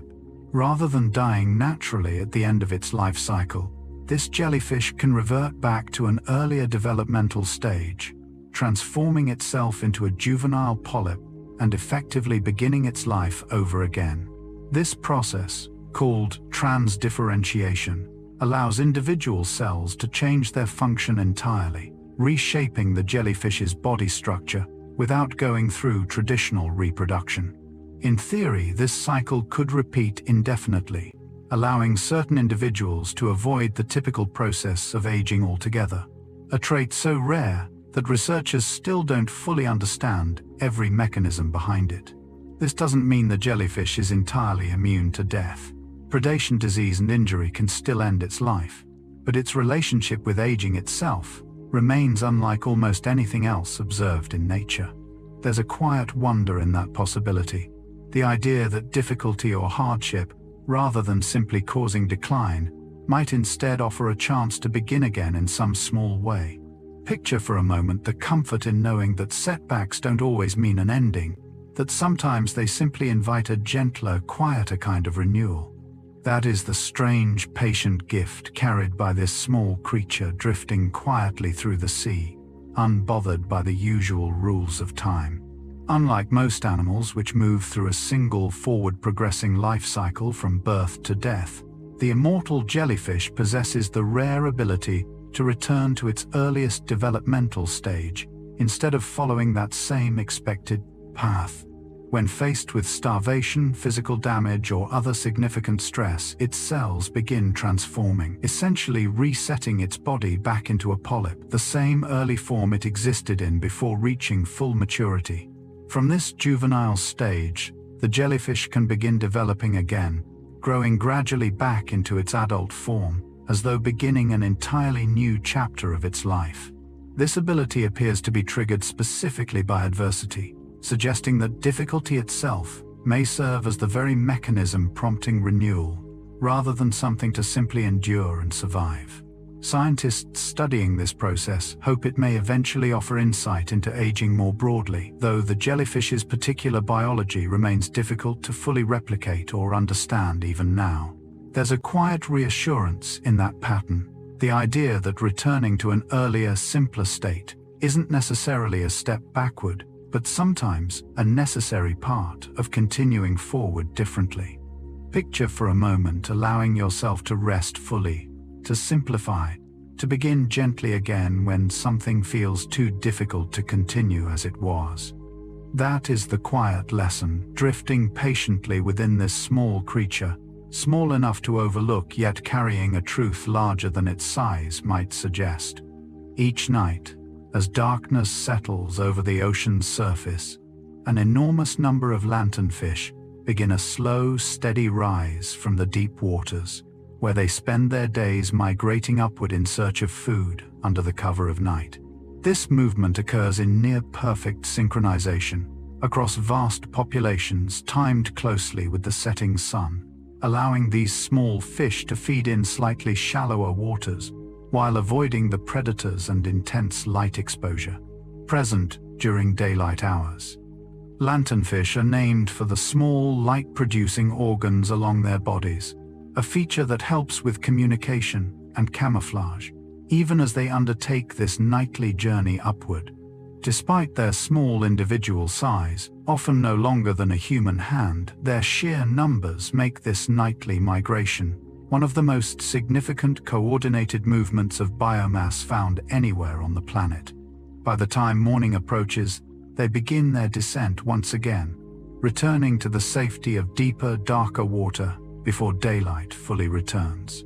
There's a quiet rhythm in that pattern, a nightly rise and fall repeated endlessly, patient and consistent, guided entirely by the gentle shift between day and night. Picture for a moment an enormous unseen migration happening quietly above you right now, rising gently under the safety of darkness, then retreating just as calmly before morning. That is the steady nightly rhythm carried faithfully by lanternfish, unnoticed by nearly everyone, yet vast and constant all the same. When lanternfish and countless other small deep-sea organisms rise toward the surface each night, they take part in what scientists consider the largest migration of biomass occurring anywhere on Earth, larger in total scale than any single migration observed among land animals. This movement, known as the diel vertical migration, happens every single night across nearly every ocean on the planet, involving billions of individual creatures moving in unison between deep and shallow water. Despite its enormous scale, this migration remains almost entirely invisible to those living above the surface. occurring quietly beneath the waves, without any visible sign to those unaware of its existence. Researchers only discovered the full scope of this migration through sonar readings, which revealed a mysterious layer of moving biomass so large it was initially mistaken for a false ocean floor. There's a quiet humility in that discovery, an event greater in scale than any land migration occurring nightly and repeatedly, entirely unnoticed by most of the world for generations. Picture for a moment an immense coordinated movement happening softly above the seafloor tonight, invisible from the surface, yet vast enough to rival anything witnessed on land. That is the quiet magnitude of this nightly rise, an entire world in motion, hidden gently beneath the waves, continuing on, regardless of whether anyone above ever pauses to notice it happening. As morning approaches, and the first hint of light begins to touch the ocean's surface, lanternfish quietly reverse their nightly journey, descending steadily back into the safety of deeper, darker water before sunrise fully arrives. This retreat happens with the same quiet precision as their nightly rise, guided closely by shifting light levels rather than any fixed internal clock, allowing them to adjust naturally to changing seasons or weather conditions above. By returning to depth, they avoid the increased visibility that daylight brings, protecting themselves from predators who rely heavily on sight to hunt within the shallower sunlit layers of the ocean. This daily cycle, rising under darkness and retreating before light, repeats endlessly, night after night, an unbroken rhythm sustained across countless generations. There's a quiet consistency in that pattern, an entire population moving gently in step with the changing light, neither rushing forward nor lingering too long in either direction. Picture for a moment retreating calmly and steadily from something as it grows brighter, trusting that stillness and distance offer safety rather than avoidance. That is the quiet discipline carried nightly by lanternfish, a soft, patient withdrawal repeated endlessly, asking nothing more than the willingness to return gently to darkness, exactly when the moment calls for it, before light arrives to change the balance of their world once again. Scientists refer to the enormous shifting mass of migrating organisms, rising and falling each day, as the deep scattering layer, a term originally coined after sonar operators noticed a strange moving layer reflecting sound waves back toward their equipment. Over time, researchers realized this layer wasn't a solid structure at all, but rather billions of small creatures, fish, plankton, and crustaceans, rising and falling together in a coordinated rhythmic pattern that repeats nightly across the world's oceans. Because of its consistency and scale, some scientists have described this movement almost like a heartbeat, a steady, predictable pulse moving quietly beneath the ocean's surface, present in nearly every part of the world, regardless of location or season. This layer plays a critical role in transporting nutrients and energy between different depths, connecting the sunlit surface world with the darker layers below through this constant rhythmic motion. There's a quiet steadiness in that comparison, an enormous living rhythm continuing on, endlessly present and active, whether or not anyone above ever notices its presence. Picture for a moment a slow, steady pulse moving gently beneath the surface, right now rising and falling in perfect rhythm, patient and constant, much like a heartbeat sustaining something far larger than itself. That is the quiet, continuous rhythm of the deep scattering layer, an ocean-wide heartbeat, gentle and dependable, continuing steadily regardless of anything happening above it. Beneath the ocean's surface, whale songs can travel extraordinary distances, in some cases stretching across entire ocean basins, carried steadily through the water by a combination of low-frequency sound and the ocean's own natural acoustics. Certain whale species, particularly baleen whales, produce calls specifically suited to travel this far, using low resonant tones, capable of moving through water with remarkably little loss of strength over distance. This means a whale, calling from one part of an ocean basin, could potentially be heard by another whale, hundreds or even thousands of miles away, connecting individuals separated by distances difficult to imagine on land.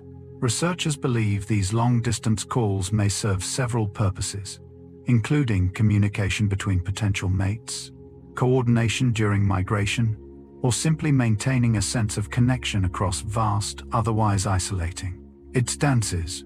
There's something quietly moving in that ability, a voice capable of reaching across an entire ocean, connecting two distant lives who may never actually meet face to face.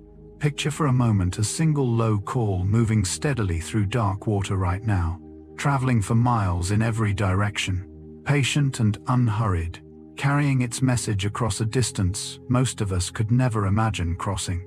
That is the quiet, powerful reach of a whale's song, a reminder that connection doesn't always require closeness. Sometimes it only requires a steady, patient voice, willing to travel however far the distance demands. Deep within the ocean lies a naturally occurring layer known as the sound fixing and ranging channel, or SOFAR channel, a specific depth where temperature and pressure combine to create ideal conditions for sound to travel with minimal loss over extraordinary distances.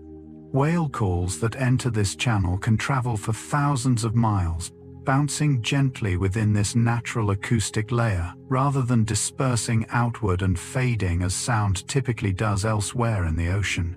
Whales appear to instinctively use this channel to their advantage, diving to specific depths when calling, in order to maximize the distance their voice can travel, effectively using the ocean itself as a natural amplification system.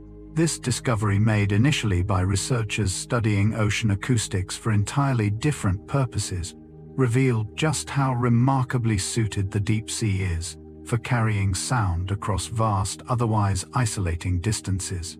There's a quiet elegance in that design, an entire natural system existing solely to help sound travel further, almost as if the ocean itself were built partly with connection in mind. Picture for a moment a single call entering that hidden channel right now, carried gently and efficiently across a distance too vast to imagine crossing any other way. That is the quiet, natural gift of the SOFAR channel, a hidden pathway built patiently by the ocean itself, allowing even the most distant voices to remain within reach of one another. Despite measuring only about 6 inches in length, the fangtooth possesses the largest teeth relative to body size of any fish known in the ocean, a striking contrast between its modest overall size and its unusually formidable bite. Its teeth are so disproportionately large that they extend well beyond what its jaw could otherwise accommodate, requiring specialized sockets on either side of its brain simply to allow its mouth to close completely. Despite this fearsome appearance, the fangtooth poses no threat to humans. Its intimidating teeth evolved specifically for securing prey in an environment where meals can be rare and difficult to come by. In the deep sea's darkness, efficiency matters far more than size, and the fangtooth's teeth ensure that once prey is caught, it has virtually no chance of escaping. There's a quiet lesson in that design, strength measured not by overall size, but by precision, purpose, and the ability to hold firmly onto what matters most. Picture for a moment something small, yet remarkably capable, perfectly suited for its particular challenge, despite its unassuming size. That is the quiet truth carried by the fangtooth, proof that scale alone rarely determines capability, and that even the smallest creatures can carry surprising strength when shaped patiently by the specific demands of their environment. One of the more visually striking features of the fangtooth is a direct consequence of its unusually large teeth, a mouth that in many individuals cannot fully close due to the sheer length of its lower fangs. To accommodate this, the fangtooth has developed small, specialized pockets near its brain, allowing its longest teeth to slide safely into place without causing injury each time its mouth shuts. This unusual adaptation reflects a broader pattern found throughout the deep sea, where efficiency in catching rare, unpredictable meals often takes priority over comfort or convenience in daily function. Rather than being a flaw, This structural adjustment represents a precise evolutionary solution, ensuring the fangtooth can maintain its exceptional bite without sacrificing its ability to function normally otherwise. In a place where opportunities to eat can be scarce and unpredictable, every advantage matters, even one requiring such a specific physical accommodation. There's a quiet resourcefulness in that adaptation, a body reshaping itself patiently around its own greatest strength, rather than limiting that strength to fit a more conventional design. Picture for a moment an entire structure quietly rebuilt around a single essential purpose, accommodating rather than resisting its own unusual nature. That is the patient ingenuity found within the fangtooth. A small, unassuming fish, shaped entirely and deliberately around the one advantage it needed most to survive. In one of the more unusual reproductive strategies found anywhere in nature, certain species of deep-sea anglerfish involve males that permanently attach themselves to females, fusing physically in a bond that lasts for the remainder of their lives. Male anglerfish are dramatically smaller than females, and upon finding a potential mate in the vast darkness of the deep sea, a male will bite into her body and gradually fuse with her tissue, their bloodstreams eventually merging into a single shared circulatory system. Over time, the male loses many of his own independent organs, relying entirely on the female for nourishment, while providing her with a constant, readily available source of sperm whenever she is ready to reproduce. This strategy solves a significant challenge faced by many deep-sea creatures, finding a mate in an environment so vast and dark that individuals may rarely encounter one another at all. Once found, permanence itself becomes the safest possible solution to an otherwise rare and difficult meeting. There's a quiet devotion in that permanence, two separate lives merging completely, rather than risking distance or separation ever again. Picture for a moment choosing closeness so complete that separation simply becomes impossible, trusting entirely in that singular, lasting connection. That is the strange, quiet loyalty found within the anglerfish's world, shaped entirely by darkness and scarcity, yet resolved through permanence rather than distance. Once fused to a female, a male anglerfish gradually transforms into something closer to a permanent appendage than an independent creature losing his eyes, fins, and most internal organs, unrelated to reproduction. His entire existence becomes dedicated to a single purpose, remaining attached and available to fertilize the female's eggs whenever she is ready, drawing nourishment directly from her bloodstream rather than hunting or feeding independently ever again. In some species, a single female may carry multiple males, fused to different parts of her body simultaneously, each one reduced to this same small dependent role. While this arrangement may seem extreme, it represents a remarkably effective solution to survival in the deep sea's darkness, guaranteeing reproduction without requiring repeated difficult encounters between separate individuals, scattered across vast dark distances. Rather than an ending, this fusion becomes a form of continuation, the male's individual life absorbed entirely into a shared, ongoing purpose beside the female he found. There's a quiet surrender in that transformation, individual identity given over completely in exchange for permanence and continued relevance to something larger than himself. Picture for a moment releasing the need to remain separate or independent, allowing yourself instead to become gently woven into something lasting and shared. That is the quiet, strange devotion carried by the male anglerfish, small and diminished in form yet permanently faithfully present all the same. Living near the scalding mineral-rich water of hydrothermal vents, giant tubeworms possess no mouth, no stomach, and no digestive system of any kind, a striking absence for a creature that still manages to grow several feet in length. Instead of eating in any conventional sense, these worms rely entirely on a specialized internal organ packed with symbiotic bacteria, which convert chemicals from the vent water directly into usable energy through a process called chemosynthesis.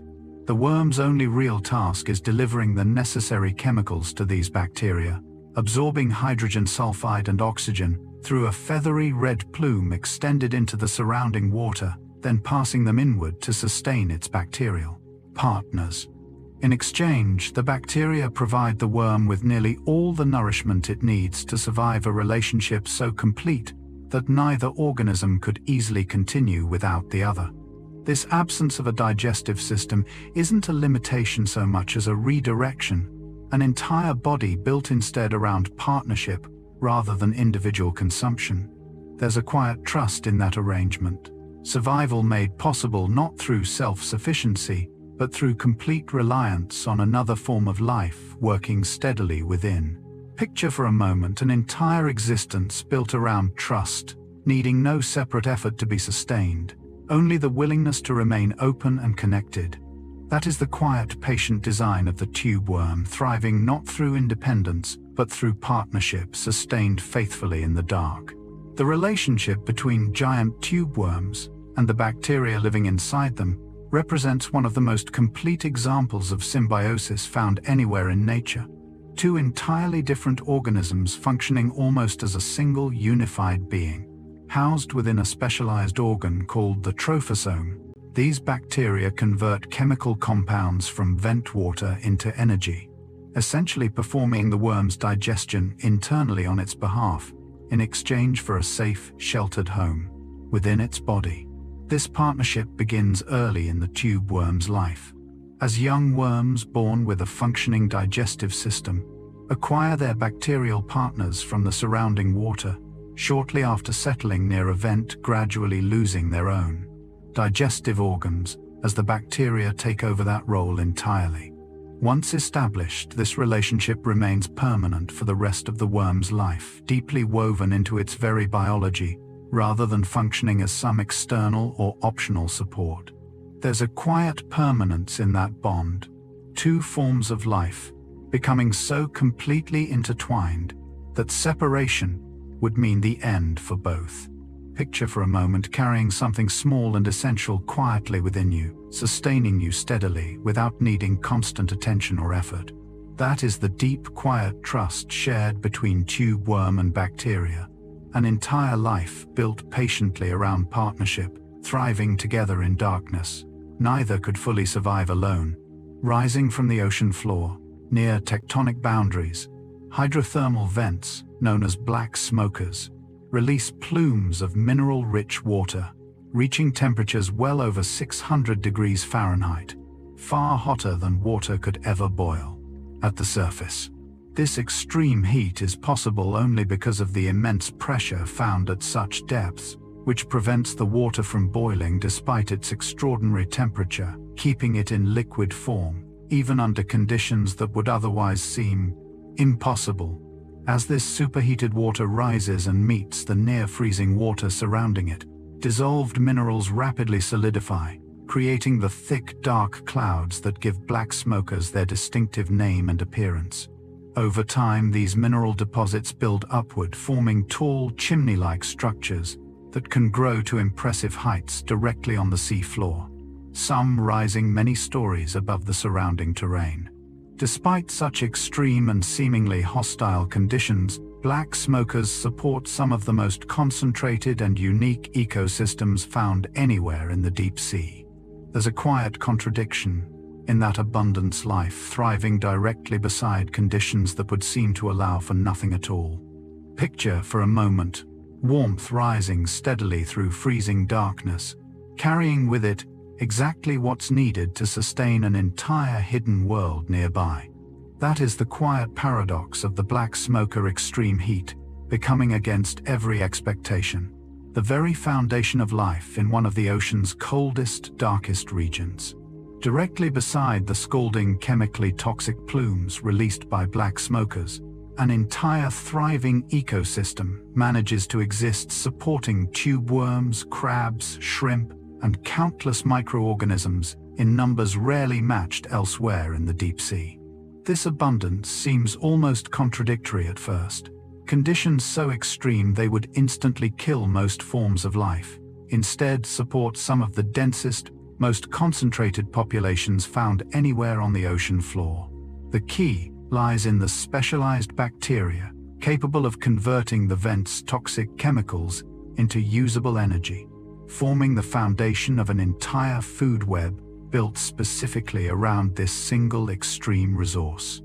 Every other organism in this ecosystem depends directly or indirectly on those bacteria, creating a tightly interconnected community, sustained entirely by conditions most life elsewhere would need to avoid completely. There's a quiet resilience in that pattern, an entire thriving world built not despite difficulty, but specifically because certain forms of life learned how to transform that difficulty into opportunity. Picture for a moment an entire community existing steadily and abundantly beside something intense and unforgiving, having found a way to draw strength directly from what would otherwise seem overwhelming.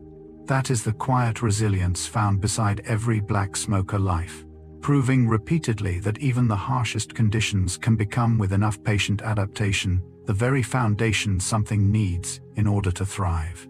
Unlike the intense heat of black smokers, cold seeps release methane and other hydrocarbons slowly and steadily from the sea floor at temperatures close to that of the surrounding water, creating an entirely different kind of deep sea ecosystem. Despite this more gradual, gentler release, cold seeps support communities every bit as rich and specialized as those found near hydrothermal vents, relying once again on chemosynthetic bacteria capable of converting these chemicals into usable energy. Tube worms, clams, and mussels commonly gather around cold seeps, each species adapted specifically to draw energy indirectly from this slow, continuous seepage, rather than from any dramatic or sudden source. Because cold seeps release their chemicals so gradually, they tend to remain stable for extraordinarily long periods, sometimes persisting largely unchanged for thousands of years, allowing the surrounding ecosystem to develop with remarkable consistency over time. This steadiness stands in quiet contrast to the more dramatic high-energy environment surrounding black smokers, offering instead a slower, gentler kind of abundance, sustained patiently over immense stretches of time. There's a quiet steadiness in that contrast, proof that thriving doesn't always require intensity. Sometimes gradual and consistent conditions offer just as much support, simply delivered more gently. Picture for a moment something quiet and steady, sustaining an entire community patiently over time, without urgency, without drama, simply continuing on exactly as it has for longer than memory can measure. Among the creatures found near cold seeps, certain species of tube worms are believed to live for centuries, growing remarkably slowly in an environment defined by steady, unchanging conditions, rather than sudden abundance or urgency. Because cold seeps release their chemical resources gradually and consistently, these tube worms have little reason to grow quickly, instead developing slowly and patiently across timescales that dwarf most other forms of marine life. Researchers studying these communities have found individual worms whose age likely stretches back hundreds of years, quietly persisting through conditions that have remained essentially unchanged for just as long. This extreme longevity reflects the broader stability of the cold seep environment itself, a place where nothing rushes, nothing changes suddenly, and survival depends far more on patience than on speed or urgency. There's a quiet steadiness in that lifespan, an entire life sustained not through activity or ambition, but through simple, consistent presence, maintained gently across an extraordinary span of time. Picture for a moment something remaining quietly present and unchanged for centuries, undisturbed by anything happening beyond its own small, steady world. That is the patient endurance carried by these tube worms, a reminder that longevity doesn't always require constant motion. Sometimes it only requires stillness, consistency, and the willingness to remain gently, faithfully rooted in place for as long as conditions allow.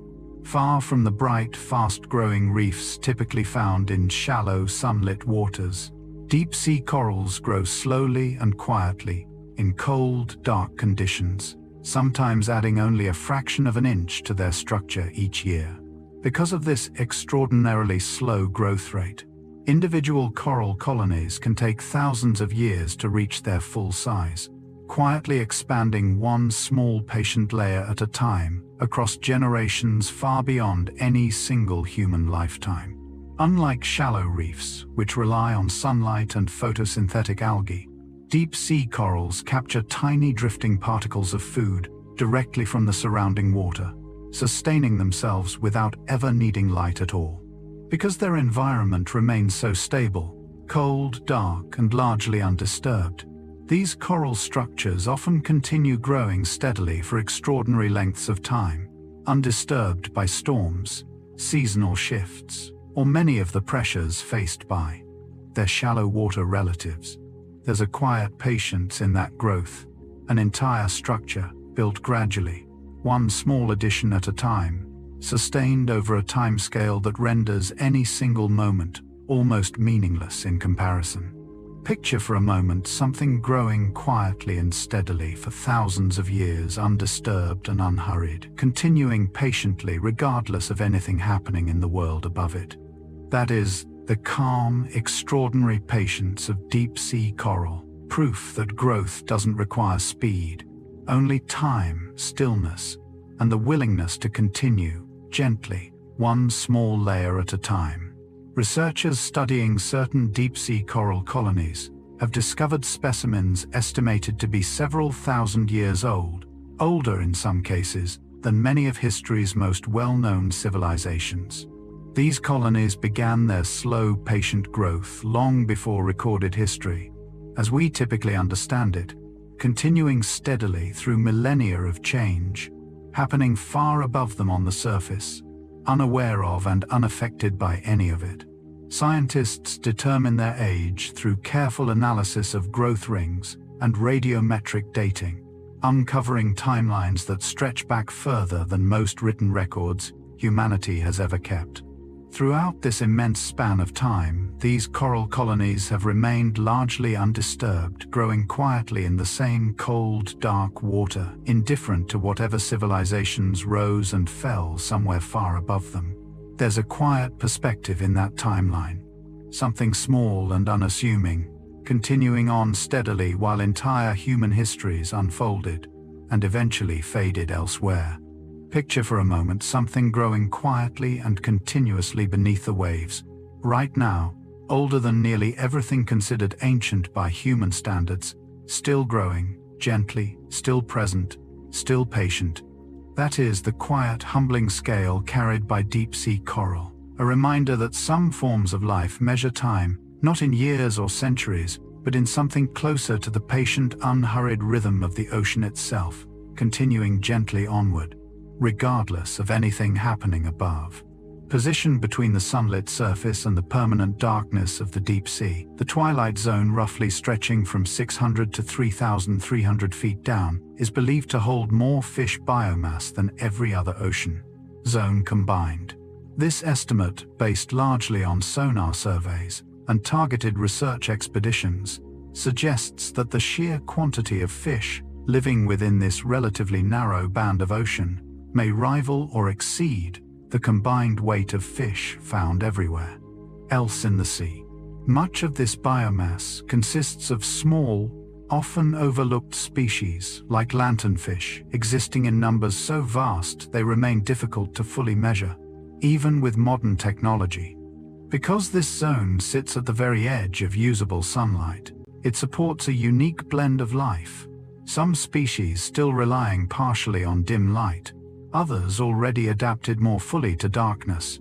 There's a quiet abundance in that overlap, an entire region defined not by extremes but by transition, quietly supporting more life than almost anywhere else in the ocean, specifically because it exists between two very different worlds. Picture for a moment an enormous, largely unseen population, thriving quietly in that soft, fading light, right now unnoticed, yet essential to the ocean's larger balance. That is the quiet significance of the twilight zone. Proof that abundance doesn't always require extremes. Sometimes it simply requires the patient, steady middle ground between two very different worlds.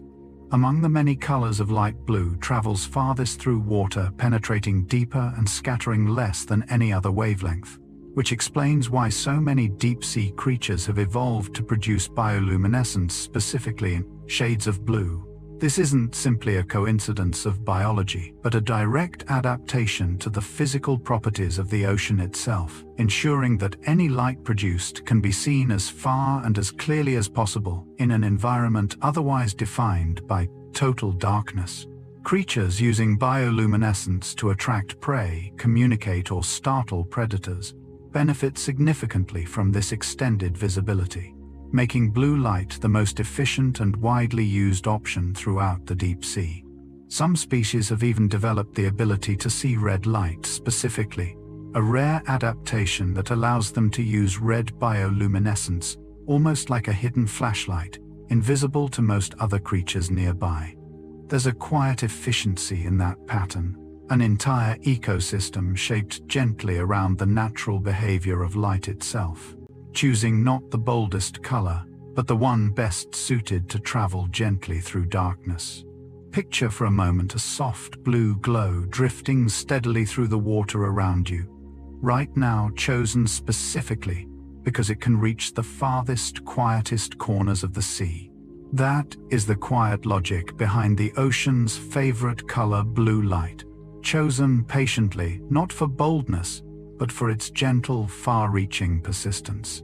While bioluminescence is often associated with attracting prey or communicating with others, many deep-sea creatures use it instead for a subtler purpose: camouflage through a method known as counter-illumination.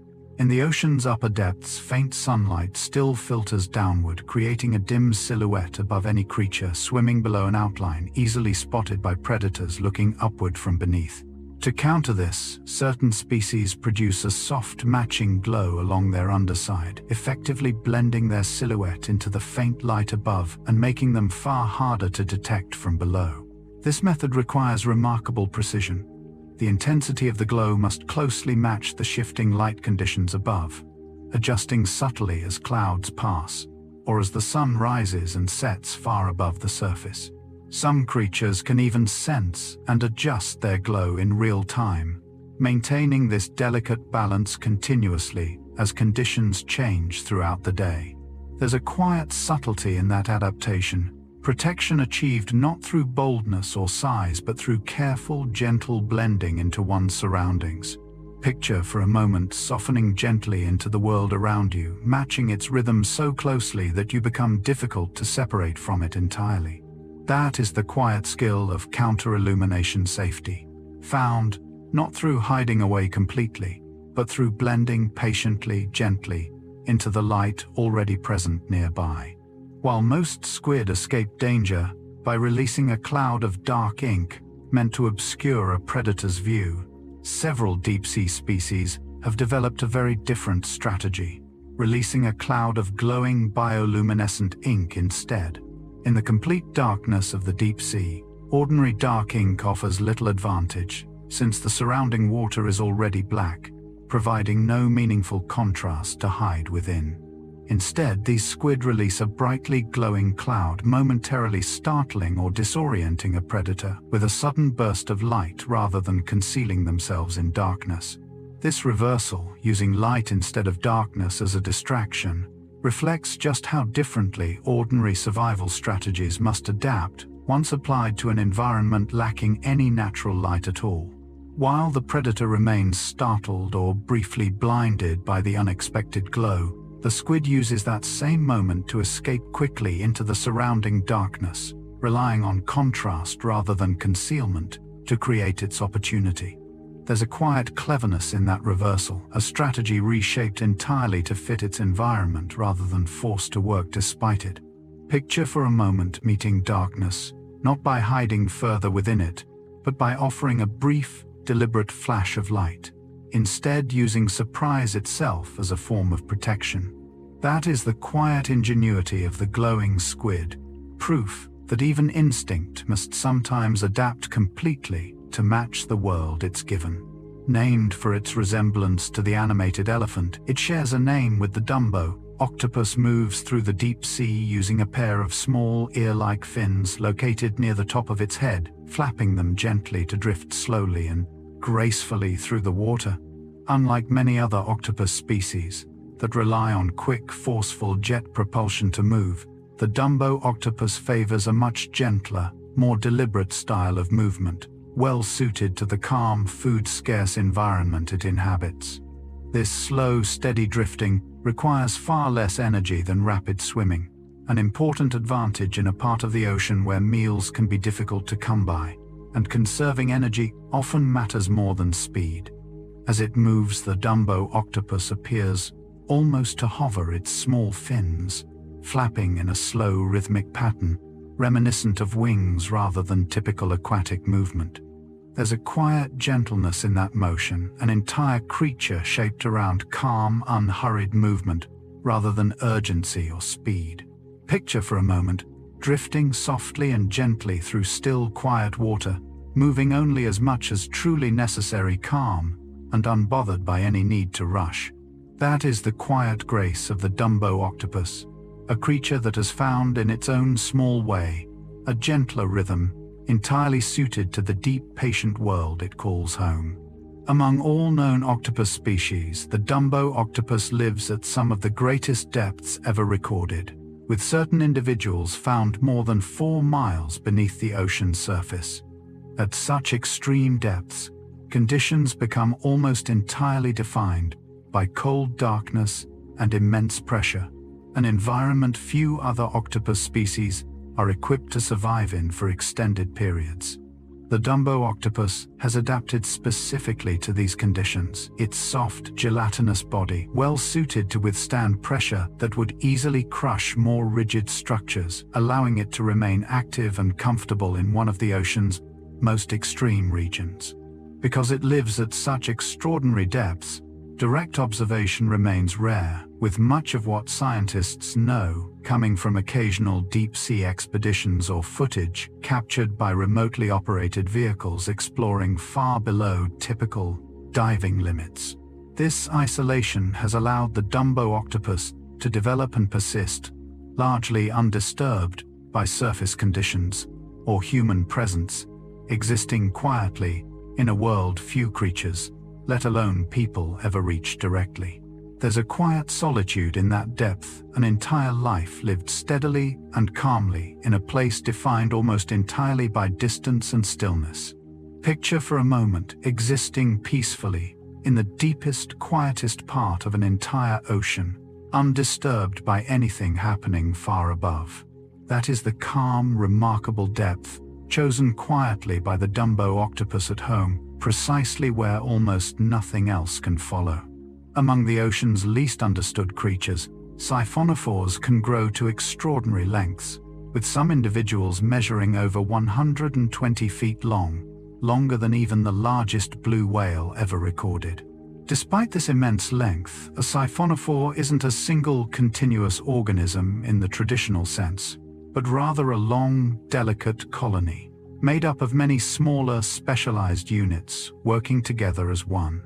This extraordinary length allows siphonophores to drift slowly through the water column, trailing long, thin tentacles capable of capturing small prey across a wide, extended area rather than actively pursuing it directly. Because their bodies are so fragile and translucent, siphonophores are rarely seen intact, often damaged or destroyed during traditional collection methods, making direct study particularly difficult, despite their impressive size. Much of what scientists know about siphonophores comes instead from careful, non-invasive observation, using deep-sea cameras capturing their delicate drifting form without disturbing its fragile structure. There's a quiet vastness in that length, an entire creature stretching far beyond typical expectations, existing calmly and quietly, despite its extraordinary scale. Picture for a moment something drifting gently through darkness right now, longer than the largest whale yet, moving with complete softness and ease. That is the quiet, expansive presence of the siphonophore, proof that even something extraordinary in size can move through the world with total effortless gentleness. Rather than existing as a single organism, a siphonophore is made up of many smaller genetically identical units called zooids, each specialized for a particular task yet unable to survive independently apart from the larger colony. Some zooids handle feeding, others reproduction, some provide propulsion, and still others form the colony's main structural body together, functioning almost seamlessly, as though they were a single, unified creature rather than a connected collection of separate parts. This cooperative structure allows siphonophores to grow to extraordinary lengths, while still functioning efficiently, each zooid contributing specifically to the survival of the whole, rather than pursuing any separate individual purpose. Despite this complexity, siphonophores lack any centralized brain or nervous system in the way most animals possess, instead relying on a distributed network that allows different sections to respond and coordinate with one another directly. There's a quiet lesson in that structure, an entire complex life made possible not through individual strength but through complete cooperation between countless smaller specialized parts working steadily together. Picture for a moment being part of something larger than yourself, each small effort contributing quietly to a shared, unified purpose, beyond what any single piece could accomplish alone. That is the quiet architecture of the siphonophore, proof that unity patiently built through cooperation can create something far more capable than any single part could ever become alone. Drifting gently through the watercomb, jellies display one of the ocean's most delicate visual phenomena, a soft rippling shimmer of light that moves across their bodies as they swim. Unlike many other glowing sea creatures, this shimmer isn't produced through bioluminescence at all, but through the movement of thousands of tiny hair-like structures called cilia, arranged in rows along the length of their translucent bodies. As these cilia beat rhythmically to propel the comb jelly forward, they bend and scatter any available light passing through the water, creating a shifting rainbow-like effect that appears to ripple gently across its surface. This delicate display occurs constantly during normal movement, requiring no special trigger or defensive reaction, simply a natural result of how the comb jelly moves through its environment. Even in near darkness, faint traces of ambient light can be enough to produce this soft, shifting, glow-making comb jellies, a quietly beautiful presence even in the ocean's dimmer regions. There's a quiet elegance in that effect, beauty created not through deliberate display but simply through the natural rhythm of ordinary movement. Picture for a moment something soft and translucent, drifting gently nearby, shimmering quietly with each small, steady motion, needing no effort to become beautiful. That is the quiet grace of the comb jelly, proof that some of the ocean's gentlest wonders emerge simply through the natural rhythm of moving softly forward. Although comb jellies are often mistaken for bioluminescent creatures, their signature shimmer actually comes from an entirely different process, one based purely on physics rather than chemistry. The tiny cilia lining their bodies are arranged in precise comb-like rows, and as they move in rhythmic waves to help the jelly swim, they bend incoming light at constantly shifting angles, splitting it into the shimmering rainbow colors. Often associated with these delicate creatures, this effect, known as light diffraction, occurs only when light is present, meaning in the deepest, darkest parts of the ocean, where no light reaches at all, this shimmer would not be visible in the same way. Some comb jellies do also produce true bioluminescence separately capable of glowing on their own even in complete darkness, but the more commonly observed rainbow shimmer remains purely a reflection of available light rather than any internally generated glow.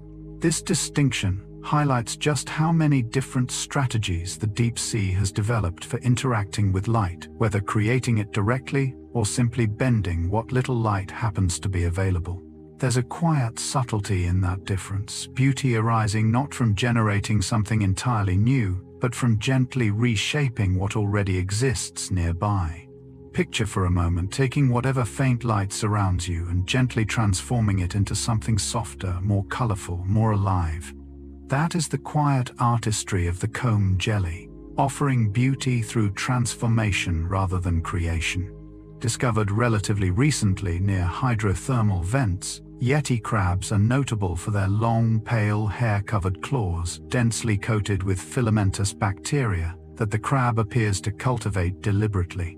Researchers have observed these crabs waving their claws rhythmically near warm, mineral-rich vent water, a behavior believed to help maximize bacterial growth by ensuring a steady, consistent flow of chemicals across the bacteria living along their claws.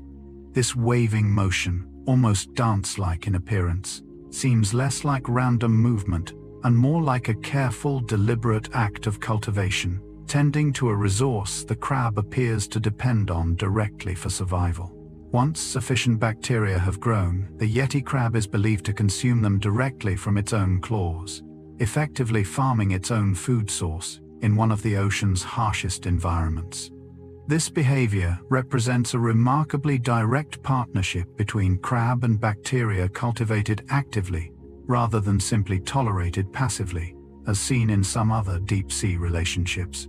There's a quiet devotion in that repetitive motion, patient, continuous care, directed towards something small and essential, sustained faithfully over time. Picture for a moment tending gently and repeatedly to something small yet vital, trusting that patient, steady care will eventually provide exactly what's needed. That is the quiet, patient cultivation practiced by the yeti crab survival, built not through hunting, but through careful, ongoing devotion to something small and quietly essential. While researchers continue studying the exact relationship between yeti crabs and the bacteria coating their claws, current evidence strongly suggests these bacteria serve as a direct and significant food source for the crab itself. By positioning their claws near nutrient-rich vent water and waving them rhythmically, yeti crabs appear to actively encourage bacterial growth, essentially cultivating a small personal food supply directly on their own bodies, rather than searching elsewhere for sustenance. This behavior offers a distinct survival advantage in an environment where food can otherwise be scarce and difficult to locate, allowing the crab to maintain a steady, reliable source of nourishment simply through patient, repeated care. Unlike predators that must actively search or compete for food, yeti crabs seem to have found a quieter, more self-sufficient solution, growing exactly what they need, close enough to access without unnecessary risk or effort. This relationship reflects a broader pattern found throughout the deep sea. Life adapting not through aggression or competition, but through quiet, sustainable partnership with smaller organisms nearby. There's a quiet self-sufficiency in that pattern, sustenance found not through struggle but through patient cultivation of something small, steady, and consistently present. Picture for a moment being nourished gently by something you've cared for patiently over time, rather than something pursued through effort or urgency. That is the quiet wisdom of the yeti crab, survival built softly around patience, consistency, and care. Scattered across certain areas of the deep sea floor are brine pools, dense pockets of extremely salty water that settle into shallow depressions, forming what appear to be underwater lakes, complete with their own visible shoreline. Because this water is significantly saltier and denser than the surrounding ocean, it doesn't mix or dissolve away, instead pooling quietly on the seafloor, sometimes forming a surface so distinct that researchers have observed ripples moving gently across it, much like wind disturbing a lake on land. These brine pools often form near underlying salt deposits, slowly dissolving and seeping upward to create pockets of water so concentrated that few organisms can survive within them directly.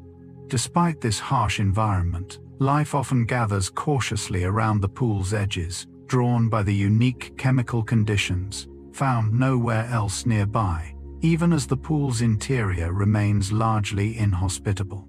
Researchers studying these formations describe them as strange, self-contained environments, small worlds within a much larger world existing quietly on the ocean floor, with their own distinct rules and boundaries. There's a quiet strangeness in that separation, an entire lake existing gently within another larger body of water, distinct yet coexisting peacefully alongside it. Picture for a moment a small, still lake, resting quietly on the seafloor, right now, undisturbed, complete, and entirely its own. That is the quiet wonder of the brine pool, a world within a world existing calmly exactly where it was formed. Because brine pools are so dense and inhospitable to most forms of life, small creatures that accidentally drift or fall into them often become trapped, unable to swim back out due to the water's unusual density and lack of oxygen. Rather than decomposing normally, these creatures are frequently preserved remarkably well within the pool's edges, their bodies protected from the bacteria and scavengers that would typically break them down elsewhere on the seafloor. Researchers studying these pools have discovered small mussels, crabs, and fish preserved along brine pool boundaries for extended periods, offering an unusual natural form of preservation, rarely seen elsewhere in such conditions. This preservation occurs simply as a side effect of the pool's unique chemistry, rather than through any deliberate process. Yet it creates small, quiet time capsules, resting undisturbed on the ocean floor. In many ways, these preserved remains offer scientists a rare, detailed glimpse into the immediate surrounding ecosystem, undisturbed by decay or significant environmental change over time.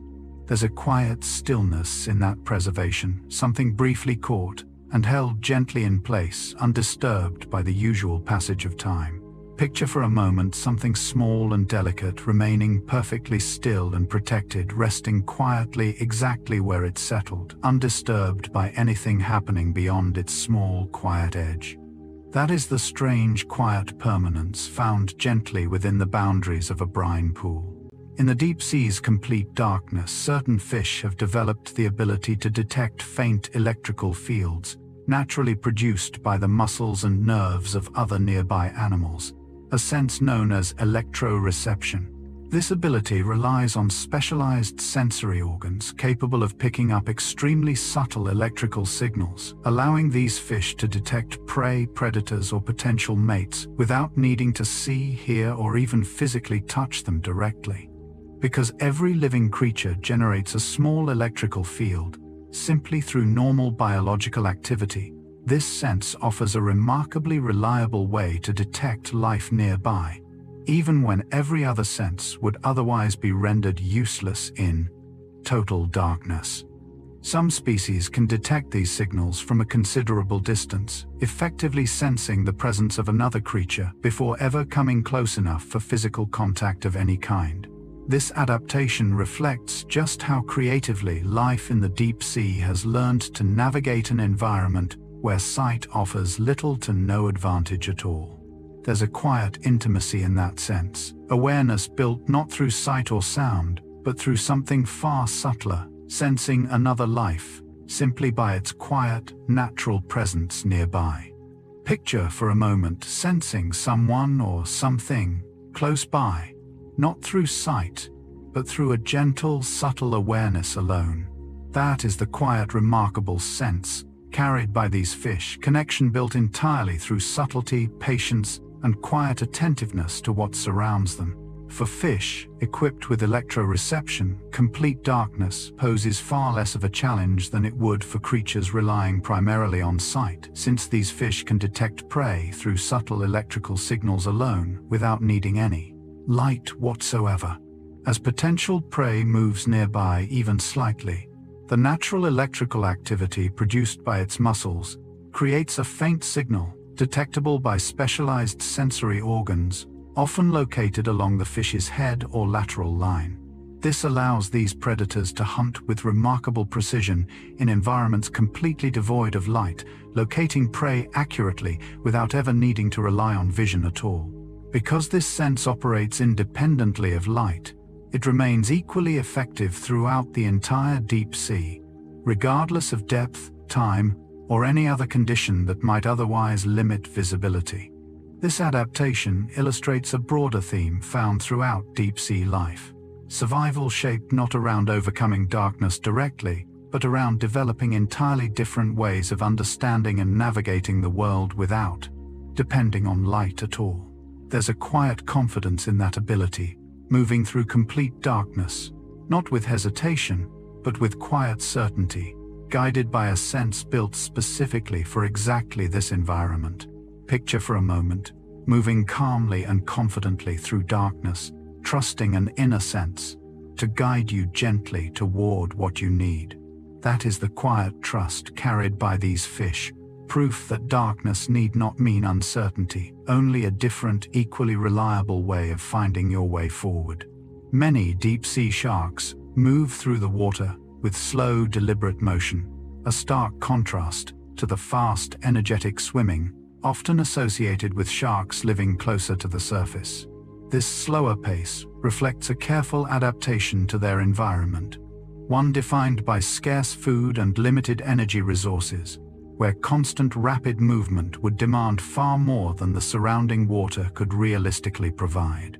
Rather than actively chasing prey across long distances, many deep-sea sharks rely instead on patience, stealth, and opportunity, conserving their limited energy until a genuine chance to feed presents itself.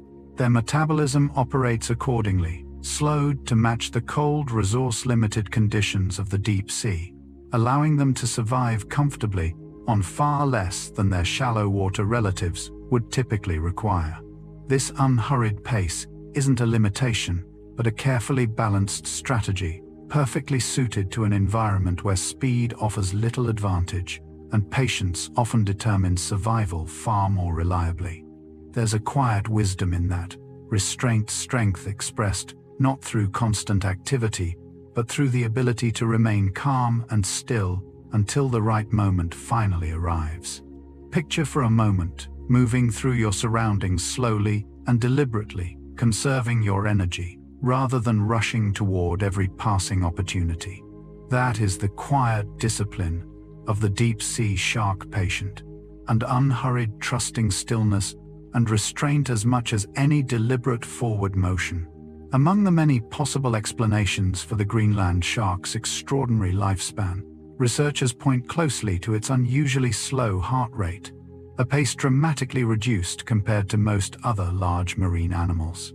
This slow, steady rhythm reflects the shark's overall metabolism, which operates at a fraction of the speed typically seen in warmer, more active species, allowing its body to age far more gradually over time.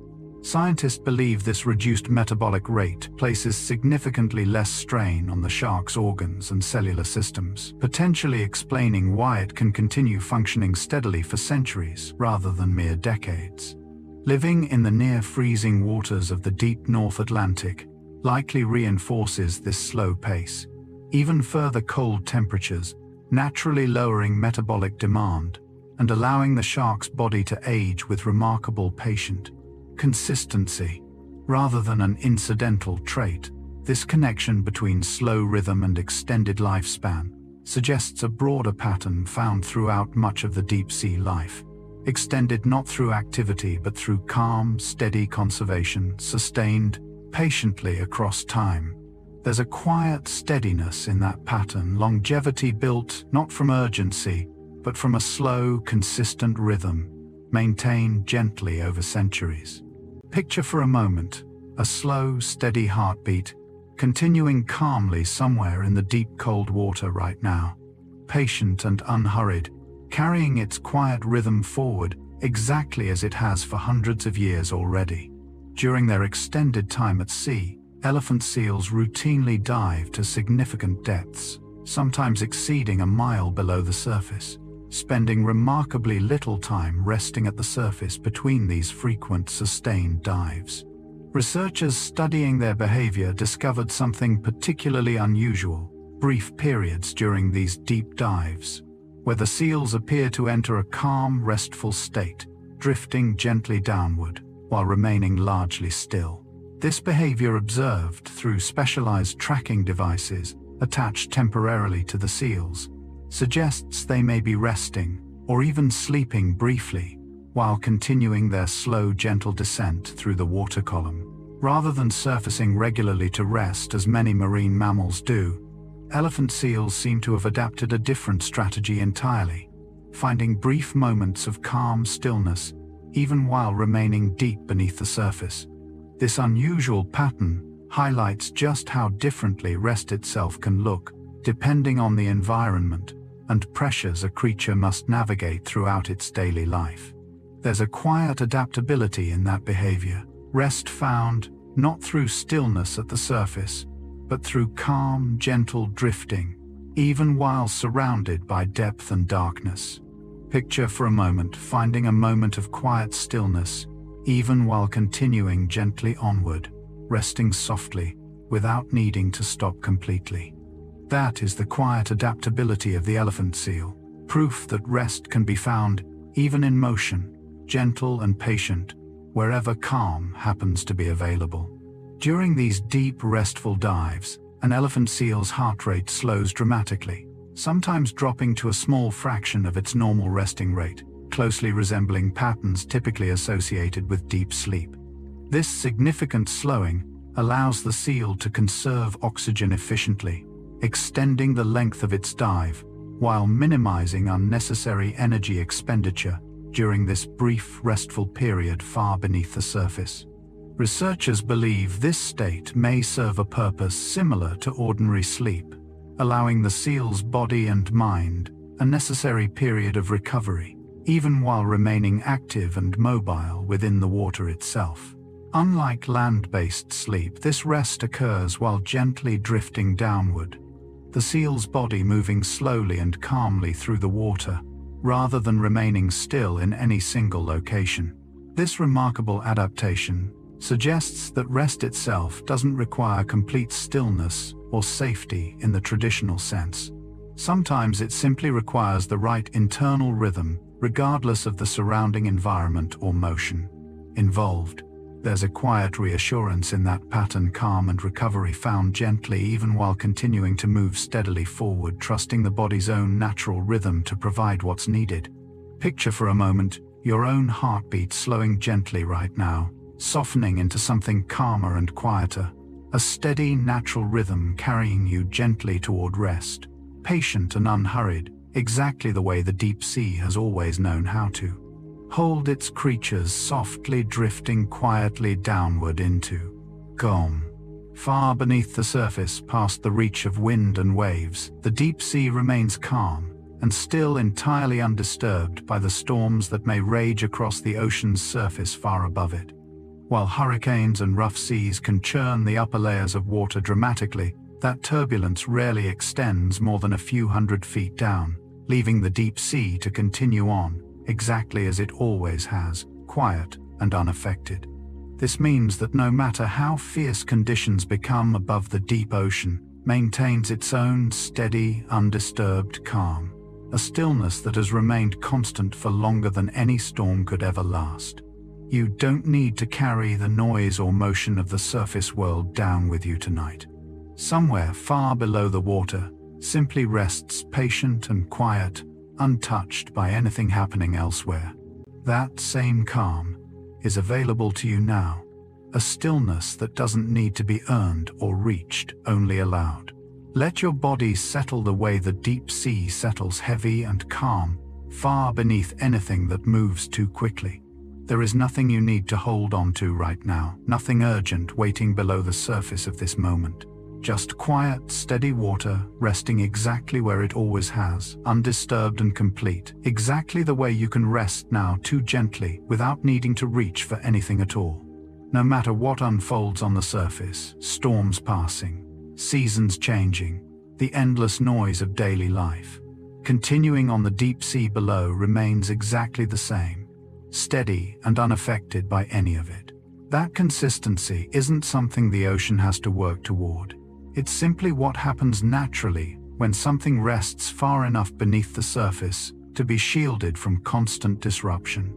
You can borrow a little of that steadiness right now, letting whatever happened today stay exactly where it happened up above, while you settle gently into something calmer and quieter underneath. Nothing you're carrying needs to follow you down into rest. The deep sea doesn't ask its creatures to explain their day before they're allowed to be still. It simply holds them calmly and consistently, the same way it always has. Let that same permission settle over you now. Whatever surface noise brought you here tonight can simply stay there unresolved for now, while you rest in something quieter and more constant underneath. Picture that steady, unchanging calm surrounding you, gently patient and unhurried, asking nothing of you except to be still for a while. You don't need to reach the very bottom to feel it, only to let yourself sink a little gently into something calmer than whatever the day required of you. That quiet constancy is still there, waiting patiently, exactly the way it always has been. Throughout the deep sea, movement tends to happen slowly and gently, creatures drifting rather than rushing, conserving their energy in an environment that rarely demands anything sudden or urgent. There's no need to hurry down here, no pressure to move quickly or accomplish something immediately, only a slow, steady rhythm carried patiently forward, one gentle motion at a time. You can let that same unhurried pace settle over you, now releasing any need to rush toward rest, allowing sleep to arrive slowly and gently, instead the way a creature drifts calmly through still, quiet water. Nothing about tonight needs to happen quickly. You're allowed to move slowly toward rest, the same patient way the deep sea moves through everything it does. Imagine your own breathing slowing gently, matching that same unhurried rhythm, calm and steady, needing nothing more from you than a little patience. The deep sea never rushes toward anything, and yet it continues on exactly as it needs, to quietly, steadily, without urgency. You can trust that same gentle pace tonight, allowing your body and mind to soften slowly without needing to force anything at all. Just drift for a while, slow and unhurried, the same way life moves so peacefully through the deep, dark water below. There is nowhere you need to rush toward right now, only a slow, gentle drift toward rest. The unhurried rhythm found throughout the deep sea, slow breathing, gentle movement, quiet stillness, closely mirrors the kind of rest a tired body naturally needs after a long day. There's a reason this pace feels so calming to imagine. It echoes something your own body already understands, the simple, gentle slowing that happens naturally as you move towards sleep. You don't need to force that rhythm tonight, only to let it happen gently, the same unhurried way the deep sea settles into its own steady calm. Let your breathing slow, just a little, softening naturally without needing any effort behind it. Let your body grow heavier, resting gently, the same way stillness settles naturally over deep, quiet water. Nothing about this process needs to be rushed or worked toward. It simply happens on its own, slowly and gently, exactly the way rest is supposed to arrive. Picture that same slow, patient rhythm moving through you right now, calm and steady, asking nothing more than permission to continue. The deep sea has always known this rhythm well, patient, unhurried, and completely trusting of its own natural pace. You can trust that same rhythm tonight, letting it carry you gently towards sleep, the same soft, steady way it has carried countless quiet creatures toward rest, deep beneath the waves, for longer than anyone could ever measure. Even in complete darkness, the ocean is never truly empty. It simply holds its life a little more quietly, a little more gently than the world above ever does. Somewhere in that dark water right now, countless small creatures continue on, peacefully unseen but present, drifting softly through a stillness that has never needed light to feel complete. You can let that same quiet fullness settle over your own darkness tonight. The dark doesn't need to feel empty or uncertain. It can simply be calm, the same way the deep sea remains calm, holding quiet life gently within it, even when nothing is visible from the surface. As your room grows darker and your eyes grow heavier, let yourself trust that same quiet fullness. Nothing needs to be seen clearly right now for it to still be safe, still be steady, still be exactly where it belongs. The ocean has rested this way for longer than anyone can measure, dark and complete, without ever needing proof of what's still moving gently within it. You can rest the same way tonight, letting the darkness around you simply be soft and full rather than something to watch or wait through. Just let it hold you gently, the same patient way it holds everything. Drifting quietly through the deep dark water below, calm, unseen, and completely at ease.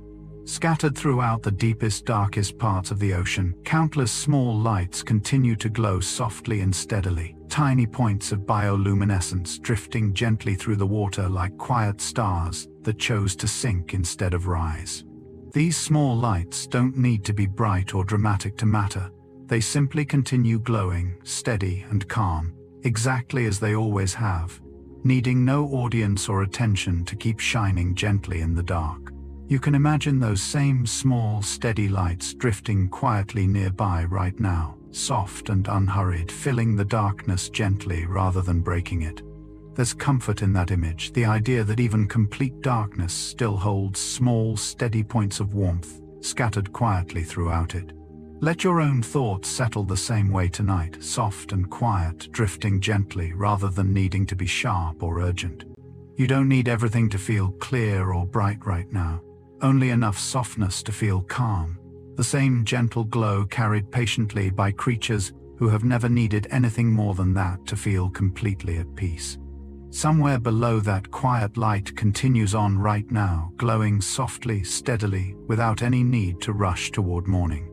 You can rest the same way, calm and unhurried, held gently by whatever quiet light still remains nearby, soft and steady, exactly enough to carry you gently towards sleep. Long before any of us arrived, the deep sea already existed exactly as it does now, calm and quiet, settled peacefully into a rhythm far older than memory itself. It didn't need to wait for discovery to be complete. It simply continued on, patient and steady, the same way it will continue long after tonight has passed. There's a quiet comfort in that kind of permanence. Something so old and steady that it doesn't need to prove anything or rush toward any particular moment. You can borrow a small piece of that same permanence tonight, letting yourself rest inside something larger and steadier than today's small worries. Whatever happened, whatever, still lingers gently in your thoughts. None of it needs to outweigh the quiet, ancient calm still resting patiently beneath the waves right now. The ocean doesn't rush toward tomorrow, it simply continues gently and steadily, trusting its own quiet pace completely. Let that same trust settle over you tonight. You don't need to solve or finish anything before you're allowed to rest, only to let yourself settle gently into stillness, the same unhurried way the deep sea has settled for longer than any measure of time could capture. Somewhere far below that same peaceful calm continues on right now, patient and steady, exactly the way it always has, and exactly the way it will keep on quietly long after you've drifted off tonight. The patience held by the deep sea stretches across a length of time no single lifetime could ever fully hold. Centuries folding quietly into other centuries, undisturbed and unhurried the entire way through. That kind of patience isn't something to imagine urgently or hold on to tightly. It's simply something to rest inside for a while, borrow gently, the same way the ocean itself has always rested inside its own slow, steady time. Tonight you don't need to carry that patience alone. You can simply lean into it, letting something far older and steadier hold the weight for a while, so you don't have to. Nothing about your own rest needs to be rushed, measured, or completed by any particular hour. The deep sea never asked that of anything living within it. Only patience, only stillness, only the willingness to continue gently forward without urgency. Let your body settle into that same unhurried trust, now heavy and calm, resting inside a stillness far larger than tonight alone. Somewhere below that patient rhythm is still continuing, steady and complete, exactly the way it always has, long before you arrived, and long after you'll have drifted quietly off to sleep. You can rest inside that same patience now gently, without needing to hold anything on your own. Just let it carry you slow and steady, the same way it has carried everything else, resting quietly within it. Right now, somewhere far beneath any surface, you could see the water is holding its hush, exactly the way it always does, calm and unbroken, undisturbed by anything happening anywhere else. That same hush isn't far away or difficult to reach, it's simply quiet, patient, and always present the same steady stillness the deep sea has kept for longer than anyone could measure. Tonight, you can let that hush settle gently around you too. There's nothing you need to do to reach it, only to let your own noise soften slowly. The same way sound fades gently, the deeper you travel beneath the waves. Let your thoughts grow quieter now, one at a time. The same unhurried way darkness settles gently over deep water. You don't need silence to feel complete right away. Only enough quiet to let yourself rest, the same soft hush carried gently by everything drifting calmly through that dark, patient water below. Somewhere down there, nothing is rushing, nothing is waiting anxiously for anything at all. Only stillness held gently exactly the way it has been held for longer than any single night could ever measure. You can borrow that same hush now, letting it wrap around you slowly, patient and complete, exactly the quiet you need to finally let go and rest. You don't have to travel anywhere to find that same quiet the deep sea has always known so well. It's already here, right where you're resting now, waiting patiently, the same way it waits gently beneath every wave above it. Let your body sink a little deeper into stillness, the same unhurried way water settles softly the further down it travels. There's nothing left to hold on to tonight, no need to reach for anything more than the calm already surrounding you right now. Just let it hold you gently, patient, and complete the same quiet way the ocean has always held, everything resting softly within it. Thank you for spending this time here with me. Until next time, good night,